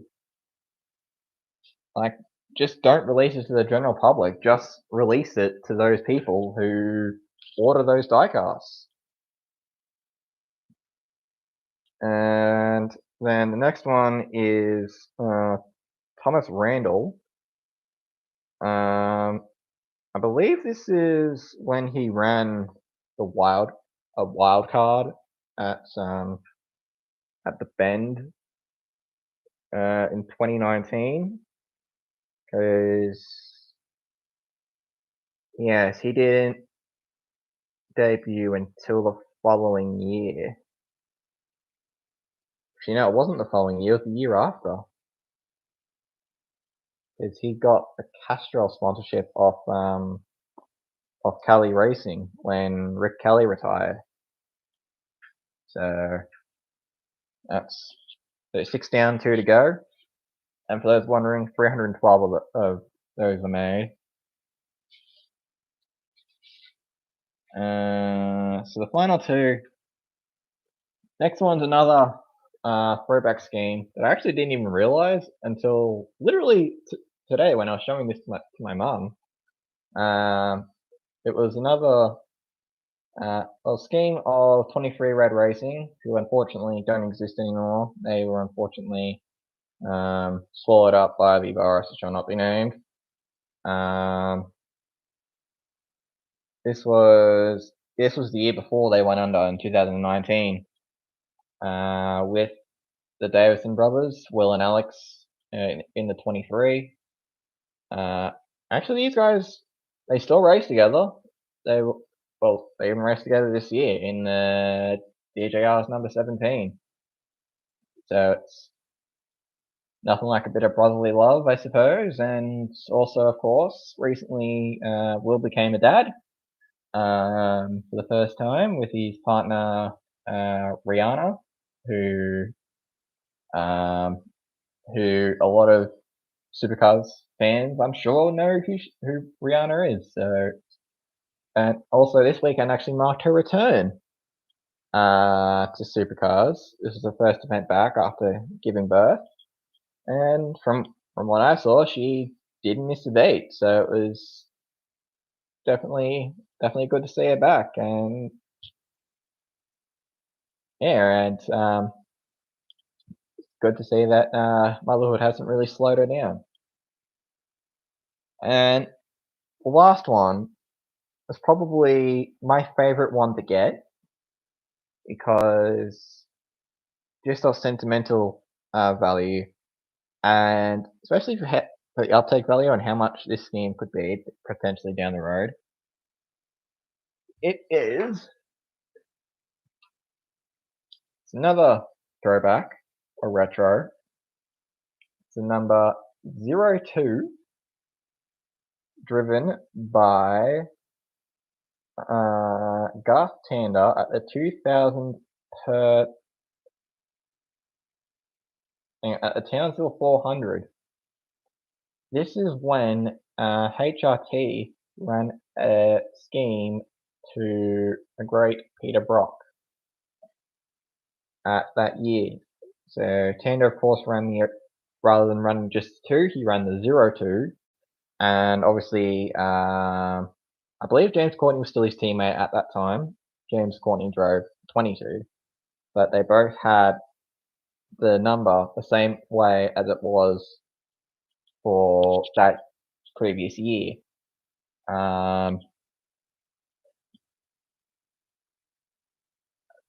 Just really anything Peter Brock related. Well, Peter Brock related, HRT. It's honestly a combination that collectors really vouch for, and even myself, wearing a Peter Brock t-shirt. Wearing a Peter Brock t-shirt, getting a Peter Brock,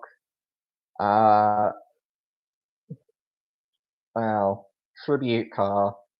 There were Peter Brock cars on sale, but they were way too fucking much for a 164 scale. They were $50 just for the 164, which, sorry, no. Which is pretty much double on average on what these ended up being. These are on average $25 for the 4.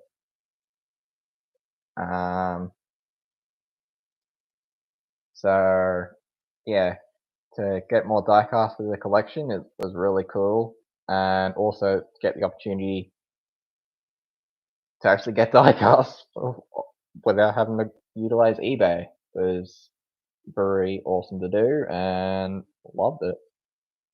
So now I just got to figure out where the fuck I'm going to put them all. Nah, I'll find room for them. It won't be that hard to fit in, even if I got to use a little extra space. And even then, I'm thinking of getting a shelving. Heck, even in here, I might get a shelving unit just up there, so that way, if I do live stream, there's actually something in the background rather than just a bloody white wall. It looks like I'm in prison. Because yes, as I said, I'd love to hang something there, but since I'm in a rental, I can't do that. Since, yeah, I can easily lose my bond over that, which isn't very cheap. So yes, anyway, after all that, I also did get him a Coca-Cola Racing t-shirt, just to christen him into the Supercars family, since I wanted to get him something to wear. I was thinking of getting him a hat since it was a hot day, so just something for him to wear. Obviously, he wanted a t-shirt, so I got him a t-shirt. Asked him which team it was. I was hoping on getting him something from the TMNT BJR entry. Unfortunately, they didn't have any. They only had the generic Pizza Hut t-shirts, which I thought was a major bummer. It would have been really awesome if they did have something for him to put on. Unfortunately, it wasn't quite meant to be. So yeah, once we'd done all that and got him the t-shirt, we then made our way to Dandenong Road, where we pretty much camped out the rest of the day. Because, especially my step-nephew, I didn't exactly want to be going backwards and forwards the whole time, because it's a bit of a walk.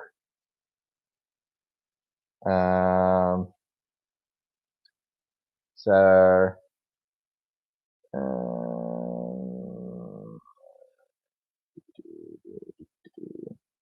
checking to make sure. Well, yes, obviously the big crash in the Carrera Cup, this happened when we were walking to Dandenong Road. We didn't actually see it. So I can't really comment on what exactly happened. But yeah, it's definitely unfortunate. It's definitely not the way you want to see guys end their weekend. It was, from looking at it, it's just one of those crashes where two cars, he kind of just locked wheels with the other guy, and at that stage he had lost all steering, so the car would have just veered straight right, and yeah, it just so happened that when he got pushed up, there was a car right next to him, and he ended up on top of him. And thankfully, rather than him having to slow himself down, the other car was basically able to slow him down for him. Otherwise, I don't think it would have been as pretty due to having no steering, which we would soon find out about.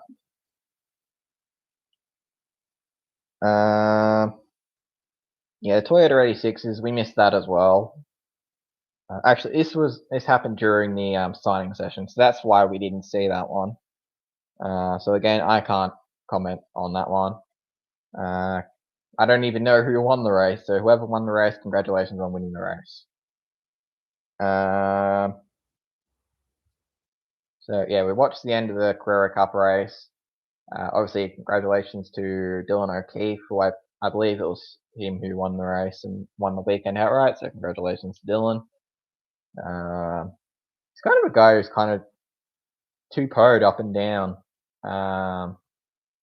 through the ranks over the years, because he was in Super 2 for a year, I think. Then he was knocking on the door of a Supercars seat. He even got a start at GRM 1 year after. So he started as a co driver and then ended up being the main driver after Richard Stanaway was stood down for the Gold Coast round due to weird circumstances. So it's definitely good seeing him rebuilding his career. I hope maybe he can get a shot at Super 2 next year, or another shot at Super 2 next year, and hopefully will eventually end up in the main game. I'm sure he'll do well once he gets there, but he's unfortunately just another victim of the major bottleneck that Supercars has that I'll also address. And then after that was the most chaotic race of the weekend, the Super 2. Holy shit, did this race not take very long to get chaotic. I will say it really sucked for James Masterton, I think his last name is pronounced, in the 219. It really sucked for him. He's not one of my favorites. He's like Ali Morrow. I don't like him. I don't like him at all in terms of drivability, because he's a Super 2 guy, but he's well and truly slower than everybody else, including the Super 3 guys. So what the fuck are you doing wrong to be slower than all the Super 3 guys and way slower than all the Super 2 guys? What the hell? But I'm trying to remember what happened. He just kind of he was on the inside line, and I think it was Charter. Actually, no, it was kind of up the back of the field, so we couldn't exactly see it. But I know Charter got spun, and it's a bit of a bottleneck where people are trying to quickly go across the other side so they don't hit Matt. And I couldn't see who it was. It might have been Ali Morrow. Yeah, they just hit, and it seemed like they hit straight side on. And by then, at that stage, James would have lost all steering because he just veered straight right and went straight into the Armco barrier, pretty much on a perfect 45-degree angle. And obviously, it was up the other end of the circuit on where we were, So we didn't see it straight away, but we could see it on the LED screens that they had on some of the corners. And straight away, when I saw that happen, I thought, "Oh fuck, that's going to be a big hit. That's especially for a small team. That's not what you want to see anybody have. You don't want to see any small teams have a big crash. You don't want to see any small team have an incident like that, because that's a season ender. Because we saw the car come back to pit lane afterwards because it was on the tow truck, and yeah, it got towed straight back to pit lane, and yeah, the right front wheel was basically fully collapsed, and the right rear wasn't as bad caved in, but it was still on a bit of a skew. So I wouldn't be surprised if, well, straight away you can already tell suspension's screwed, steering arm's probably screwed, brakes are probably screwed in there. Pretty much everything around at least definitely the right front would need to be replaced. And I would not be surprised if there was even some chassis damage in it all, since it went straight into an Armco barrier rather than a tyre barrier. So if there was... Okay, good, still got... Thank fuck, I thought for a second the stream had stopped on me. So the chassis is damaged as well. Since... And yeah, there's going to be quite a few sleepless nights ahead for James and his team. And yeah, like you may not like him. He's definitely not up there on most people's favorites. He's definitely not up there on mine. I really don't like him being in Super 2. But yeah, you don't like seeing those types of crashes, because yeah, they're season killers, career killers. And yeah, I just hope he can recover in time for Bathurst in a few weeks. And I guess if he can't, I'm pretty sure he's still got a Super 3 car. Unless he sold it off, I'm pretty sure he's still got a Super 3 car somewhere that he can use. He'd be able to use instead to compete with the Super 3 guys instead of the Super 2. So I'm pretty sure that's what he did at the start of the year, but then he switched to Super 2 after the second round. Or I might be dreaming, who knows. So yeah, and then there was obviously more chaos a few laps later with Zane Morse and Zach Best, who's the championship leader, I might add. Yeah, Zane just well and truly missed his braking point and nearly... Oh yeah, actually not sure if he clipped the curb on the entry to turn 8, and then yeah, after that he was pretty much a passenger, and he locked up and careened straight into the rear of poor Zach Best, who's the championship leader, I might add. So yeah, that's definitely wasn't a very smart move from Mr. Morse. And unfortunately,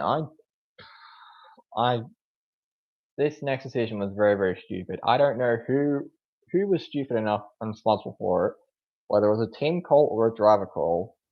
The car, rather than going straight into the pit, which would have been a very smart decision, because even straight away, there's going to be some form of damage to the car.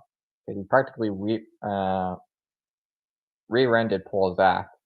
So there's bound to be tire rub somewhere or something on that nature. But yeah, he kept going, and within a lap, a tire blew, I think, and yeah, it screwed the car up. And Zach ended up parking up at turn 6, which then meant another safety car. It was brought to a post-race investigation because of Zane obviously retiring after that.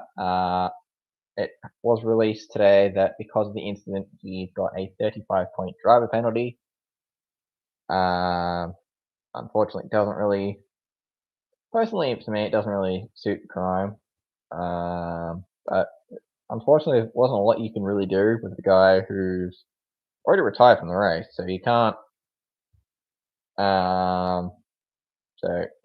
disqualify him from the race because it does nothing. He already had no points, so what's the point?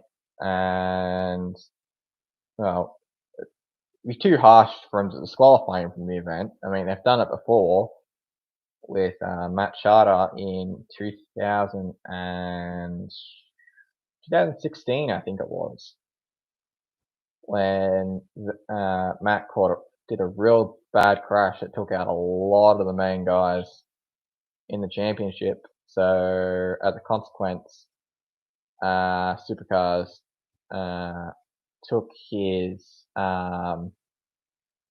Supercars disqualified him from the round, so he got no points from the whole round, which it definitely justified it, in my opinion, at the time. Obviously, Matt has matured over the years. He has since got his chance in Supercars last year. Like personally, I do think it's probably time for Matt Shardy to really either find a way into Supercars or just leave, mate. He's been in Super 2 for about 10 years. So really, if you think about it, the best comparison is pretty much Roy Nissany in F2, who's pretty much been in F2 for bloody forever. And a lot of people are pretty much saying, like, well, when's he leaving? When's Roy going? He's only here because of his dad, so can he just leave? But yeah, no, he's still hanging around.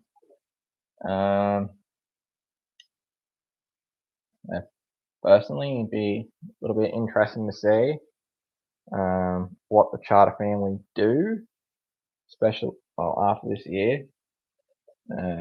Hold on a moment.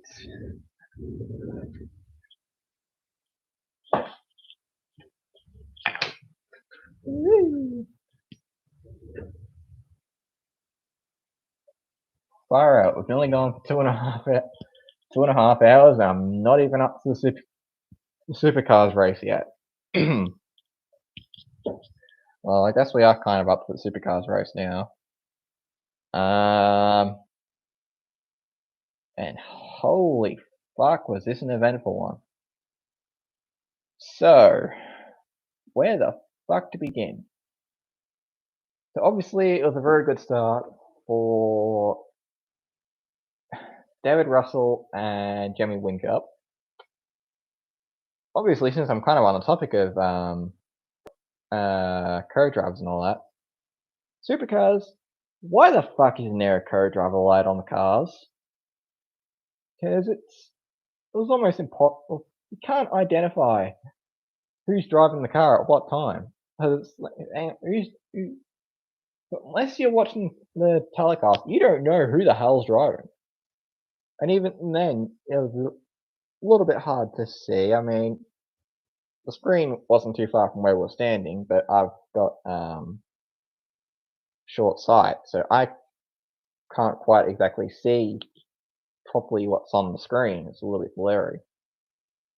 So yeah, to kind of try and identify who the hell's driving and who's not at what time, it was almost bloody impossible. And also, not to mention, before the event, until about a couple of hours beforehand, they didn't even have the bloody co-driver's name on the car. They had the main driver, they didn't have the co-driver, and it's like, why the fuck are they here then? If you're not even going to put them on the car, why bother? Right? It's just some bloody oversights of the Gen 3 model that, yeah, it's just the smallest things that greatly affect people's viewing experiences, right? Especially from a live aspect.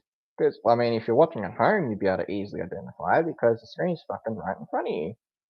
But if you're in the crowd and not near a screen, which is quite possible, you don't even fucking know who's driving at what time. And it's like, okay, well, there goes that car. Who's? I don't know. Who's? Do you know? No, no. Oh, who the fuck knows? I wasn't too overly. And I didn't realize until people started mentioning about it, and then obviously you realize it quite quickly.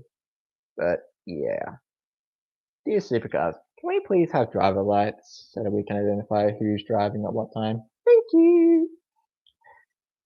Yours sincerely, all supercars fans. And then obviously, short time into the race was the most bizarre accident I reckon you can ever see in supercars, and you're probably almost never going to see again. Because the chances of some of these things to happen is almost impossible. So the crash is kind of split across two parts. So the first part is obviously Garth Tander, who was driving the 26 with David Reynolds.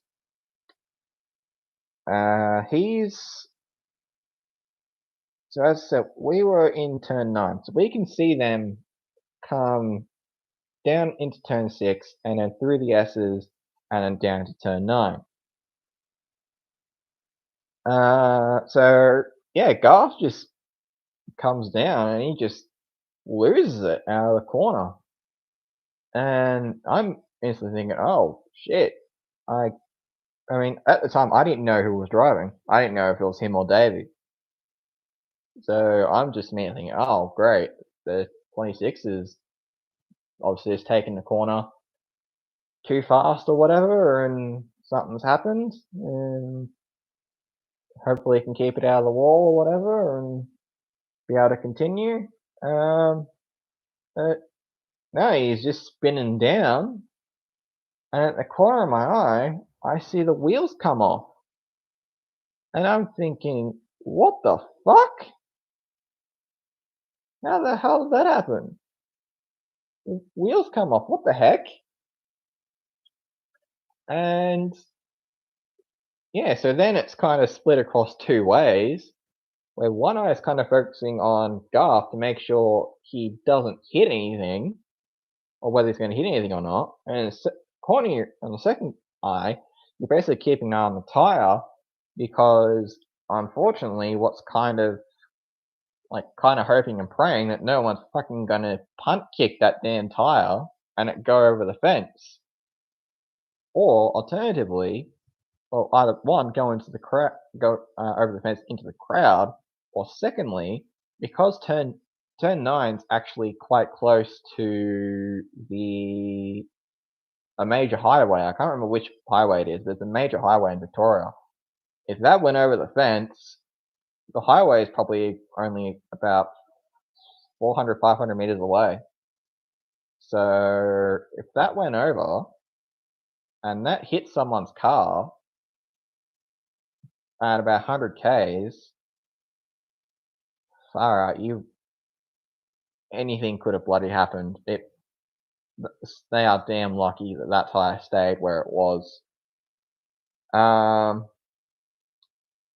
But what I didn't realize, and I kind of had to focus, didn't realize till they mentioned it on the play telecast, because I did see something drop, and I thought it was just something off Garth's car, and it might have been a play suspension or something.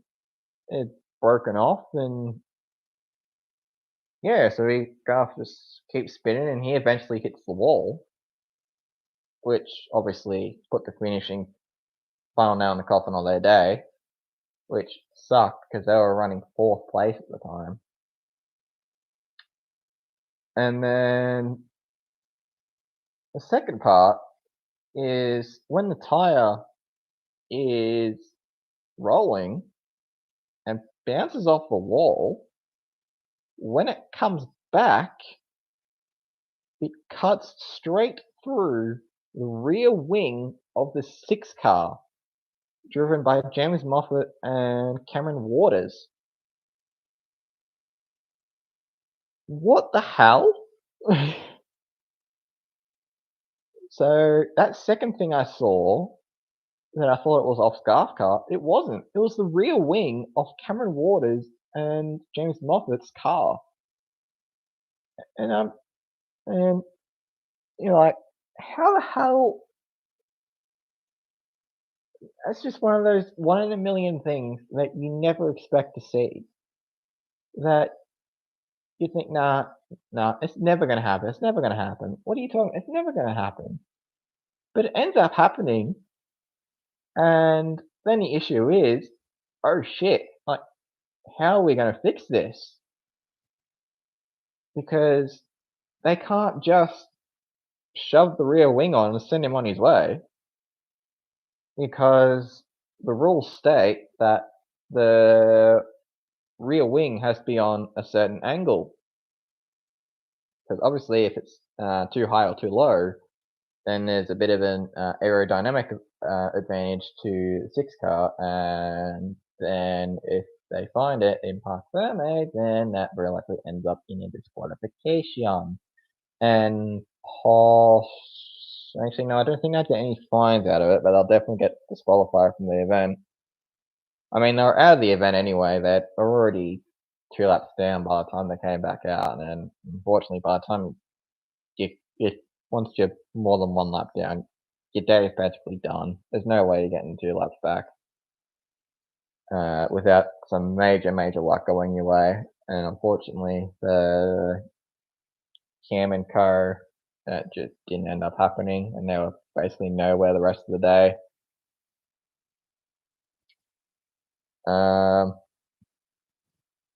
So after that little misadventure, it kind of became a little bit anticlimactic with Beanie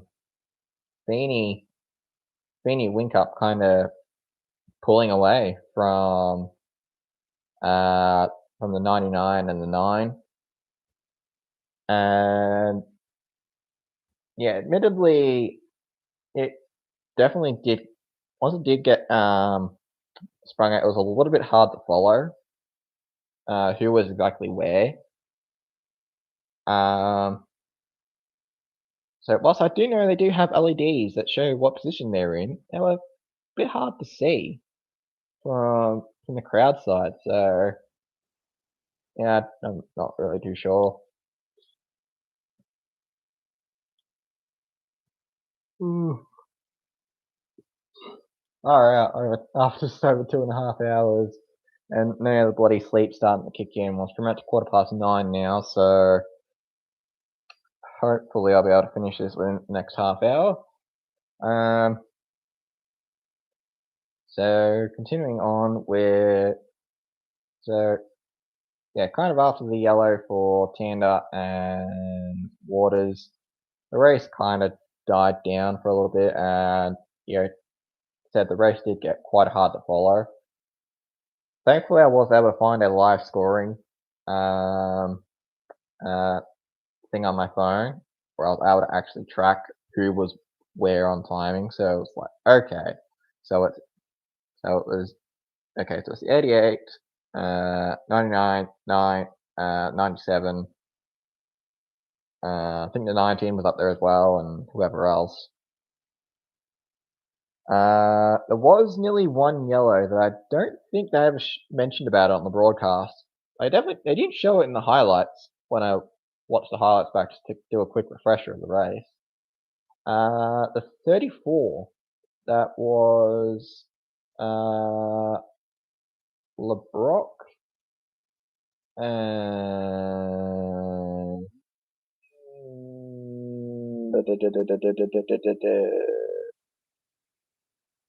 I can't bloody remember who was in the 34. And whoever was with LeBrock, it might have. I know Robotham was in one of them, but I think he was in the 35.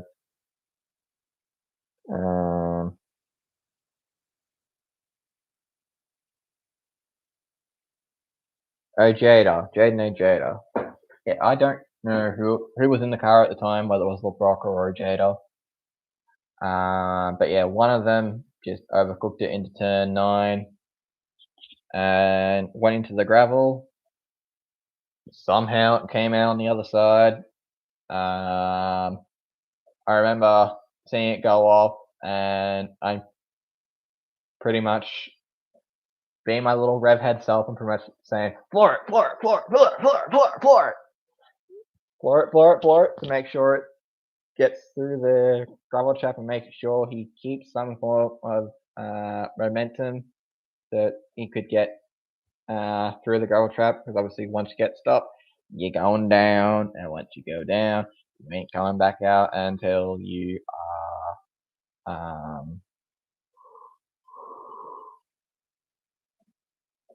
until you get towed, which is something that his teammates soon found out. Now, this also wasn't properly shown on the broadcast, at least from what I've seen on replays. This is actually missed, but this would have almost been race changing if from what I saw was as close as I thought it was. So, I mean, it really sucked for Hill and Robotham. They were running quite well for a lot of the race. They were on the lead lap for most of the race, and then not long gotten lapped by the leaders. So they were still running mid to low teens, I think around 13th, 14th. And unfortunately, the steering arm broke heading into turn 9, which then meant that. So this is so when you're heading into turn 9, he had to veer right to avoid hitting the car ahead of him. That car ahead of him was Brock Feeney. Yes, Brock Feeney, the race leader of the race. How the hell this was missed on the broadcast, I have no idea. I feel like I'm yelling like NASCAR on Fox right now. So Cameron Hill almost rear-ended the race leader of the race, and they did not get a very good camera angle of it. They had to use a camera angle off the car behind, who was... Actually, it was off the 99, who was running second, but they were behind the 31 and then obviously the 35, and then the 88 was after that. So yeah, they completely missed this. So I don't know what the hell was going on with a turn 9 camera operator on that moment. He was obviously caught on with somebody else, but it was completely missed. Actually, I feel like a turn 9 camera operator had a bit of a bad day, because I mean, he practically missed Waters losing his rear wing, though that honestly, I guess it makes sense. He was preoccupied on draft 10 like everybody else was. And then, yeah, well, he practically missed LeBrock going off. Or maybe it was, but they just didn't show it for whatever reason. And then he completely missed Cameron Hill go off. So, and obviously because of the broken steering, he couldn't quite make a proper enough turn to go around to get out. So that then meant with just over 20 laps to go, another safety car to finish the race off. And yeah, it seemed like it was going to be a very close finish between Kostecki and Feeney. Unfortunately, I feel like that lap car for the 31s, that was Slade and Webb, I think. They kind of ruined a decent finish by being the car between the two leaders, which, yeah, I'm not a big fan of having the lap cars so far up front with so few laps to go. Like, they really should say after a certain distance, if you're a lap car, you are to go to the back of the line regardless. Because you really hate seeing good drivers or seeing a potential good race ruined because of a lap car being in the way. And yeah, it's just happened way too many times in supercars for my liking. That's it's been a close battle for the lead, or there's been a potential of a real good battle for the win with a few laps to go, and then it's ruined because lap cars are in the way, and by the time second place gets around said lap cars, first place are 10 miles down the road and race is over. I mean, I know they've changed it. I think it's within 10 laps, or maybe within 5 laps, one of the two, where, yeah, lap cars are not allowed to be kept between first and second. They must go to the back of the line. But yeah, I feel like after a certain distance, they should be told, lap cars back of the line. We want a decent finish between multiple drivers, so you guys back of the line.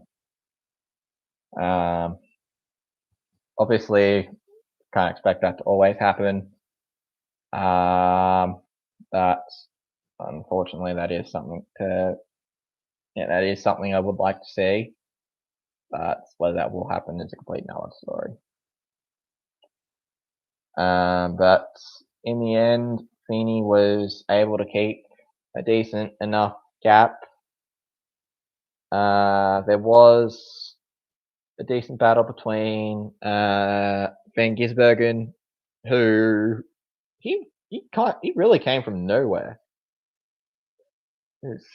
He really wasn't mentioned that much on the broadcast. Where as he started 18th, I think it was, but he ended up P4 or running P4 towards the end of the race, and yeah, it's like, hang on, where the hell did he come from? Like, there's obviously been some comments through the week between Greg Murphy and himself. I'm not really going to comment on it. I haven't really read into them too much. I'm sure they will make up in some capacity before Shane ventures off in his American dream. If not, I'm sure they'll make up in one day. Heck, if Greg Murphy can make up with Marcus Ambrose, I am sure he can make up with Shane Van Gisbergen. So that's about all I'll say on it. And then, unfortunately, with a few laps to go, Will Brown threw away the podium. He just got loose into turn 6 and ran wide through the concrete area that I will say, thank fuck that is there and it's not grass anymore. It just got too bad that they had to change something. And yeah, with that now being concrete, it's been a godsend. It's definitely accelerated the racing a hell of a lot, but it hasn't it definitely doesn't reduce the margin of error, but it hasn't affected the racing at all, which is all that really matters to me.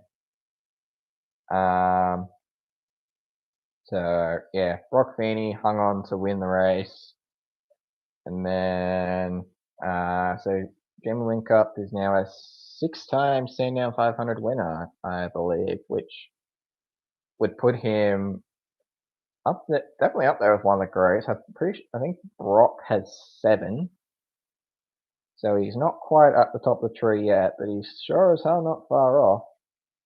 And since Jamie's only 40 years old, he's definitely got probably another 10 years in him, I reckon. If he can, especially if he can keep up at his level again, he can hang on for at least 10 years, I reckon.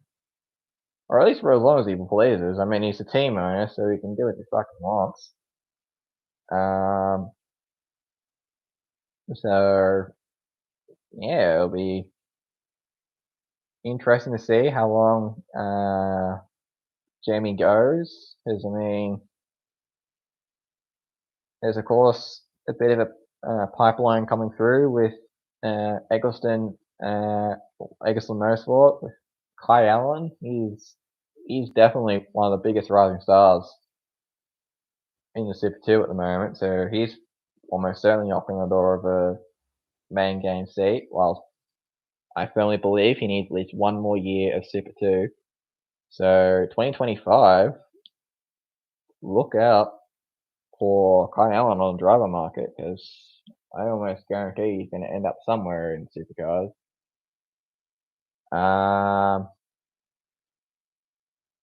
So after that, it was obviously Will Brown. Yeah, just missed out in 4th, and Matt Payne was the best finishing 4th and 5th. I know some people did complain a little bit on time certainty kicking in, which obviously is a bit of a taboo issue with Supercars fans. I mean, kind of how I saw it is it wasn't as bad as it could have been. Should have they started earlier? Yes. Well, they were supposed to. They were supposed to start 15 minutes earlier than what they did, but the start of the race got delayed due to having to repair the barrier from the Super 2 race. So that meant that the start time got pushed back, and then obviously the longish safety car for Tanda, and obviously they had to check the arm code to make sure that was all fine. So that's all that mattered. And in the end, it was only 3 laps short of the time certain of the full distance rather. So I mean, it could. Well, I've got the time certainty because of noise restrictions in Victoria, where racing has to be done by 6, which, yeah, I personally think is a bit stupid. But we're only 3 laps short in the end, so it's not like we only completed about 120 odd laps. And I mean, even if they did go the full distance, I think it was quite obvious that Feeney was going to hold on. Kostecki was just way too far back. He wasn't going to close the gap in time, so I don't think it would have affected any of the major placings. So in this circumstance, I don't have an issue with them finishing the race a few laps earlier. Would it have been nice for him to go the full 500? Sure. But yeah, would have it changed anything? I don't think so.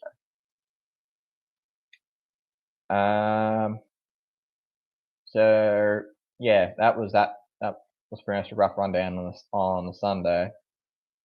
as we are almost 2 hours 50 in. Holy shit. I am glad I did not start this later then. Otherwise, I would be going until past 10 o'clock.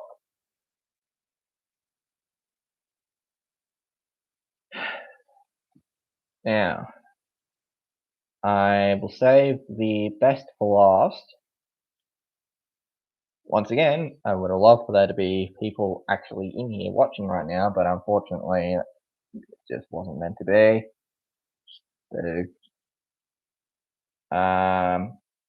So going back a little bit during the day, when the Super 2 drivers had their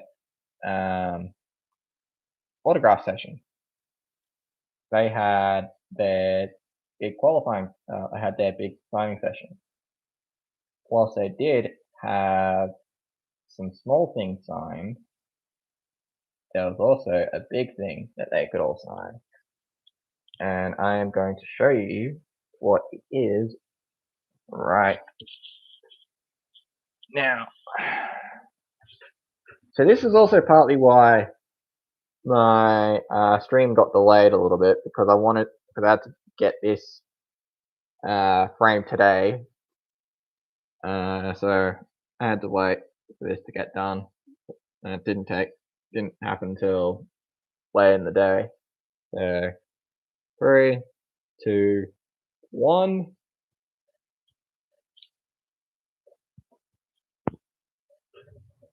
This, ladies and gentlemen, is the Super 2 Series poster for 2023. And yes, you can see my reflection of the thingo. There you go. You've now got me in a stream, in a stream, in a stream, in a stream, in a stream. Gotta love it. So yes, I would say it's 19 drivers in here that got signed of the 26 that were in the grid. There were some of the guys that weren't there. I mean, I don't think I saw Mason Kelly. I don't believe he was there. Zach Best, I don't think he was there either. I think this was because I think he might have had something going on, so he couldn't get there in time. But I mean, I could have easily met Zach in the Supercars thingo. Tyler Everingham, I didn't get him signed because he got there a bit late and yeah, didn't quite get to him in time.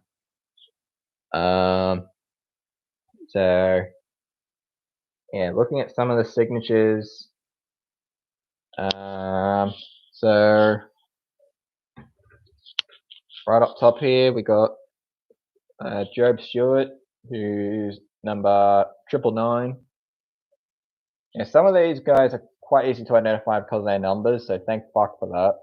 Because a lot of the guys, I really couldn't identify who the fuck was who, because they all kind of just gelled into one.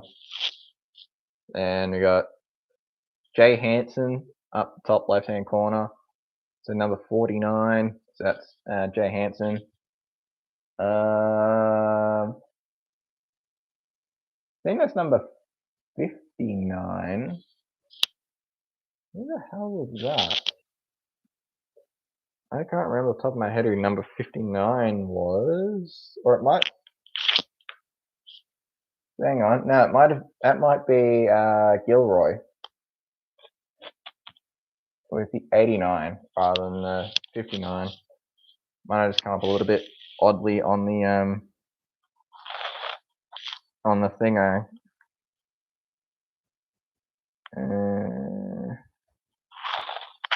So once again, quickly get the list up just to make sure. Just make sure there's no 59. I don't think there was.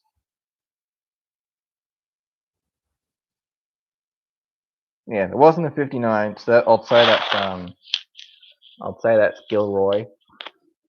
Number 38 is. Move the camera across. Just there. That is Hang on. No, it's not 38. Or is it?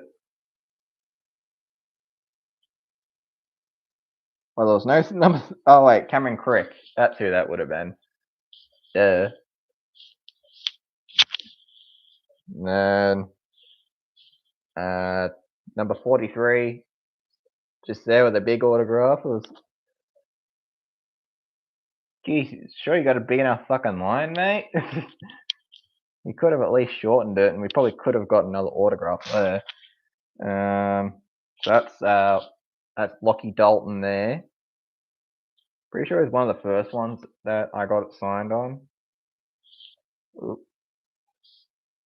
Yes, please don't drop this.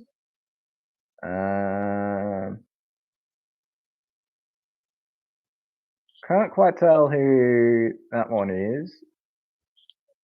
Looks like that might be.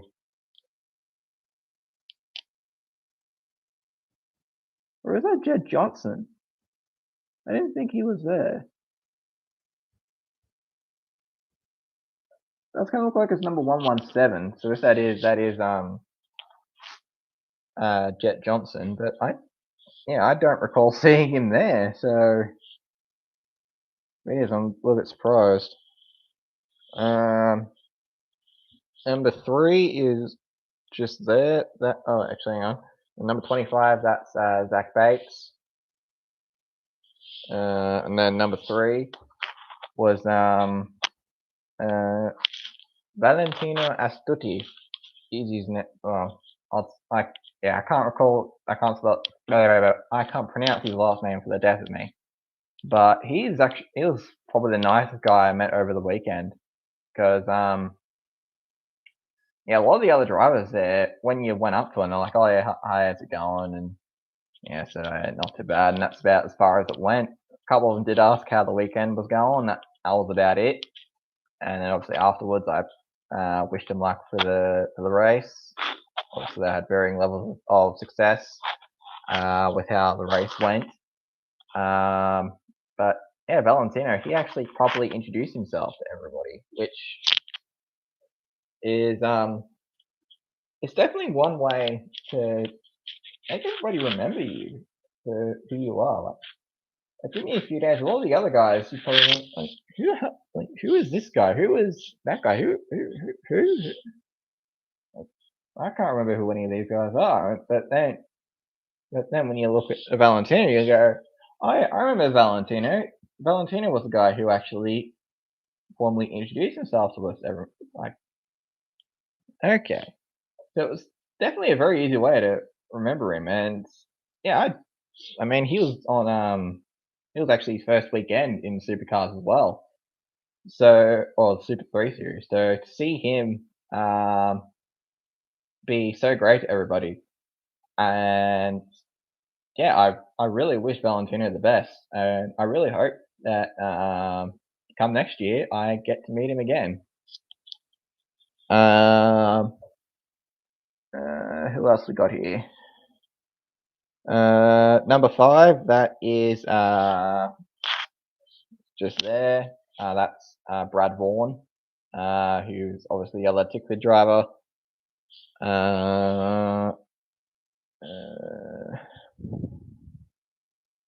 Oh wait, no, that's 117. So that's Jet Johnson there. And I honestly didn't recall seeing him. I obviously did. I just didn't fucking recognize him. So yeah, that's definitely a cool signature there to have. So what other ones do we have that actually have their numbers? So they're kind of the easier ones to identify.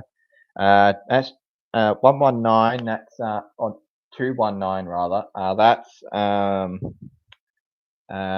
James Masterton, who obviously had that big crash in the race after.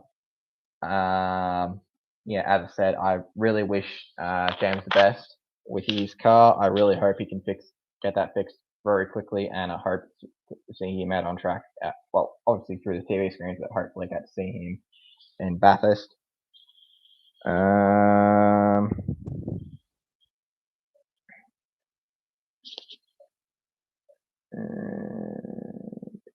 Oh, yeah, that one's really hard to see off the screen, but that's Kai Allen across there.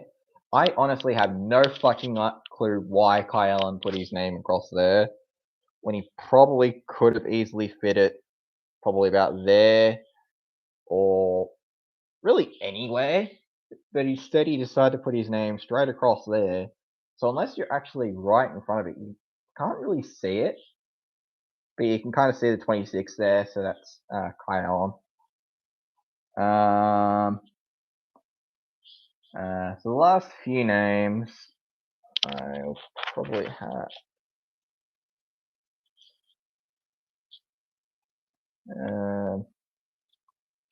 So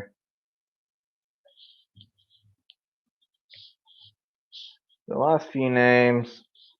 So that's Zane Morse there with the number 11, and then Cooper Murray with the 88, and then it's a couple of others there and there, but I can't tell you who those guys are because I honestly cannot. I honestly can't identify them to the death of me. So yeah, this was 19 drivers. Getting this signed. If you want to get a closer look at it, I will post it on Twitter probably tomorrow. If not, well, depending on when I finish work, so probably tomorrow or possibly Wednesday, or if not, Thursday. Until then, it'll give you plenty of time to see this on the live stream.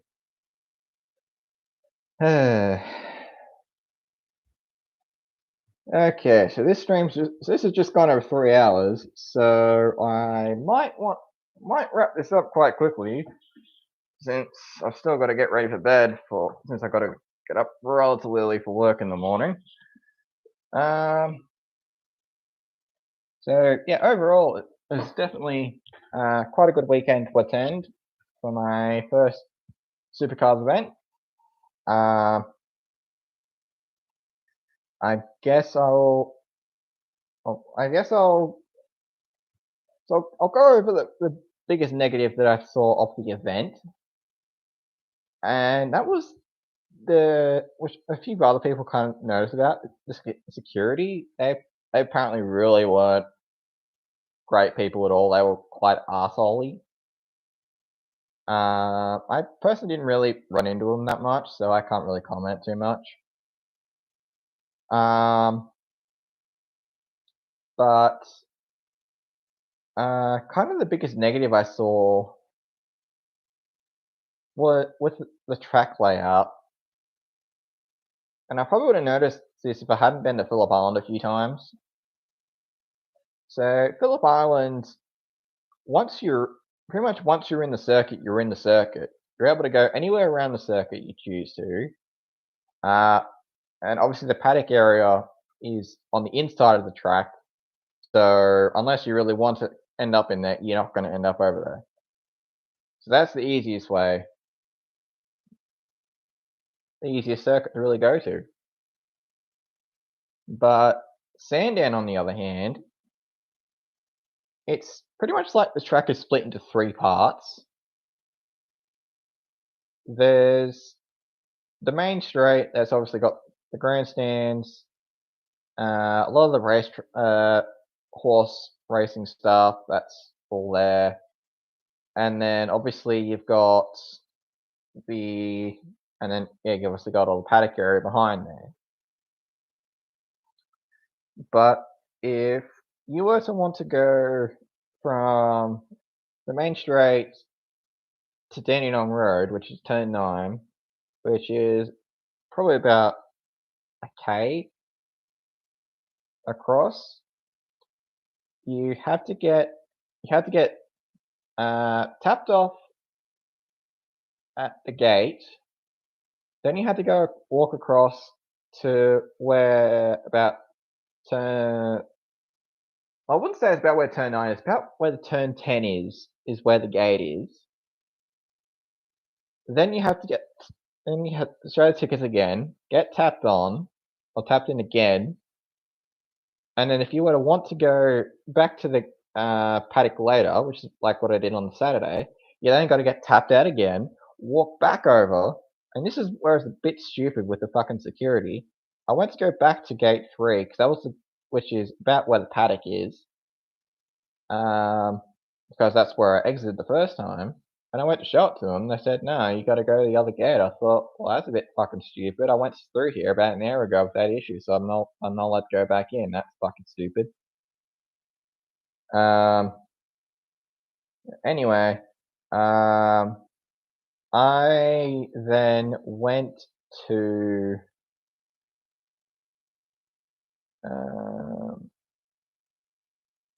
so yeah, it's a bit silly and inconvenient, really, having to, if you want to really go anywhere around the circuit, you have to bloody yeah, keep showing your tickets every 2 seconds while you move around. Which, yeah, obviously when I had my step nephew on the Sunday, it was a hell of a lot. Would have been a hell of a lot more impractical because I would have to, yeah, show one ticket, go out, get my ticket, and then get both of them scanned. It's just way too inconvenient, and it's really silly. Like, there should be some form of a walkway where if you want to go, where if you have a paddock pass, you're able to go straight through pretty much. I mean, if you don't have a paddock pass, yeah, fuck you can go around. Who cares? But if you got a paddock pass, you're able to go through the paddock, and then there's like a little walkway or something that you can use to be able to go towards where turn 12 and all that are, and then keep going straight, end up at turn 9. And I know there were some also fans up around turn 6 area. I'm sure there's another gate you would have had to go through to get up to there as well. So it's really stupid in that respect. And it's probably the biggest gripe I have from over the weekend. It's just how stupid the gates are and the layout. Like, you really should, like, really, if you're going to leave and you've already tapped in, you should be given like some form of an armband or something that you can put on, and which then means when you go to another gate, you've already got it with you, so that you don't have to show your ticket again, at least for the rest of the day. It's like, I know some people can probably scan their way around it, but yeah, unless you really know what you're doing, and it's quite hard to fucking pull those things off without damaging them. And yeah, it's just stupid in my honest opinion. And I guess I'll also answer the burning question. Do I think this is the last Sandown 500? Is there going to be another one? Or if there's not, how long is, or if this year isn't the last one, how long do I think it's got? Well, I reckon if this is the last one, and that they haven't announced it, and if they don't announce it till after the event, it is going to be a massive kick in the teeth to everyone who wanted to see supercar racing at Sandown one last time.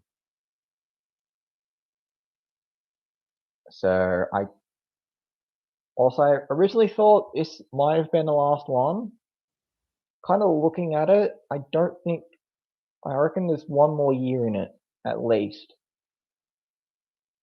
But unfortunately, depending on where this fucking Singapore contract comes in, then, and depending on if that event changes spots on the calendar, that will then affect that will pretty much be the death sentence of Sandown. And then, yeah, once Supercars is gone, the bloody council can have their way around it, and then the track is gone. And yeah, once that's gone, it'll suck. Is there's not a lot of well, just the procedure around the track. You've got, well, kind of the anomaly of it now, with Pukekohe being gone, with it being a circuit around a horse track, it kind of adds that slight factor, the uniqueness factor to the circuit. And it just sucks that such a historical venue is basically being touted as fucking free real estate. Because unfortunately, that's just how it is. The MRC, or the VRC, they want it gone, so they can move bloody horse fans to bloody Caulfield, and the local council bloody wants it gone to, yeah, for it to become a housing estate. And yeah, it'll suck. I'll hate to see it gone, because if that's gone, there's no local tracks near me. Like, yes, there's Phillip Island down an hour from where I live, but unfortunately, Supercars and the track owners kind of had a bit of a falling out, and yeah, it's kind of at a bit of a indefinite stalemate right now.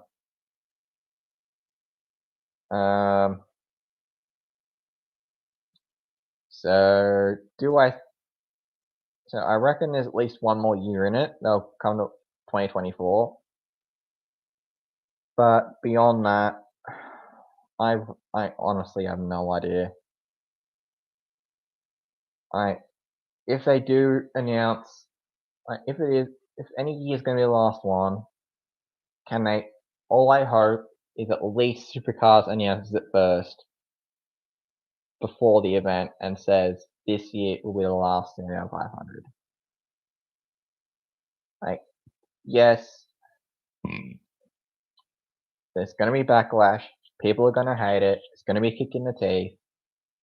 But at least give us fans one more chance, or the opportunity to see the race one last time. That's pretty much as much as we'd love to see it there. If it does have to go, at least be transparent. That is all we ask.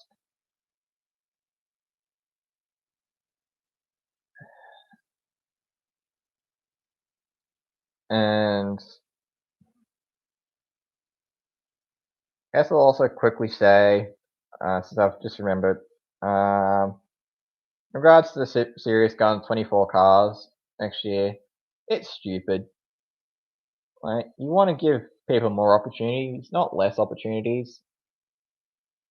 Like, I'm not surprised with Tickford downsizing it. It was inevitable. Like, that 56 car, it's been useless the past 2 years. As said,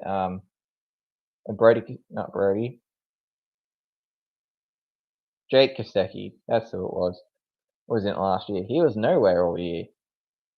And then with Declan Fraser taking it over this year, sure, it was short notice, but yeah, he's been nowhere all year. And it's not really too surprising he's the last of the full-time drivers. So yeah, unfortunately, you can't exactly do much about it. So it was another thing. It was definitely coming. They were going to downsize. And obviously, one of the RACs is going to, and actually one of the cars the 56 car is actually going to BRT next year. And obviously the other entitlements contract will be held by Supercars because they want 24 car fields, since that's the golden number for helping them with the fucking Singapore deal. Fuck you. So yeah, like a lot of people, I'm not a fan of downsizing fields. I'm not a fan of sacrificing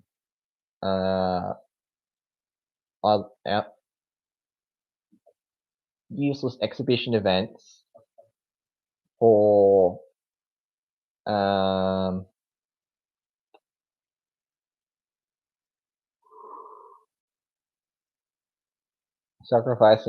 exhibition events for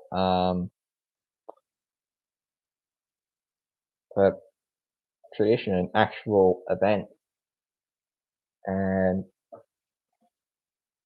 it just sucks to see all the street circuits that are coming up. That's pretty much what most of the stuff is this year. There's Newcastle's, just off the top of my head, Newcastle, Townsville,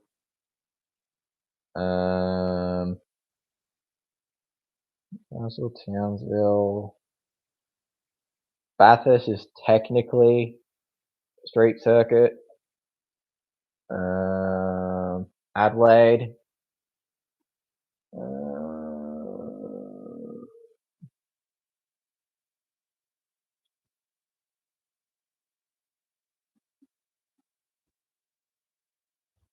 Yeah, that's already 4 street circuit rounds just off the top of my head. Probably other ones that I missed. But yeah, there's just not a lot of variety anymore, and it really sucks to see all these circuits, all these purpose-built circuits taken out, prioritized for just cash grabs. Yeah, unfortunately, that's kind of how a lot of things go these days. Money talks, as they say.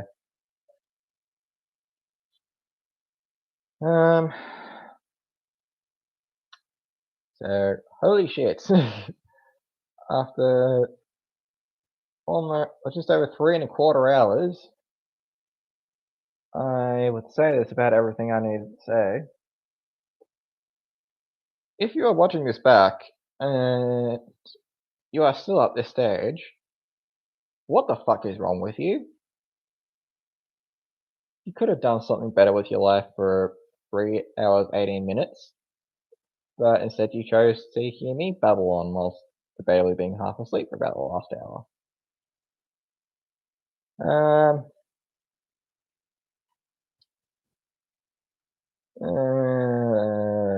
In regards to other content, I do have ideas that are coming soon. I don't, unfortunately, have time to go over them right now. So yeah, that's about it. Like, share, and subscribe. Follow me on Twitter at agegirl1718. Thank you all for somehow watching this back up to this stage. And I shall catch you in my next video.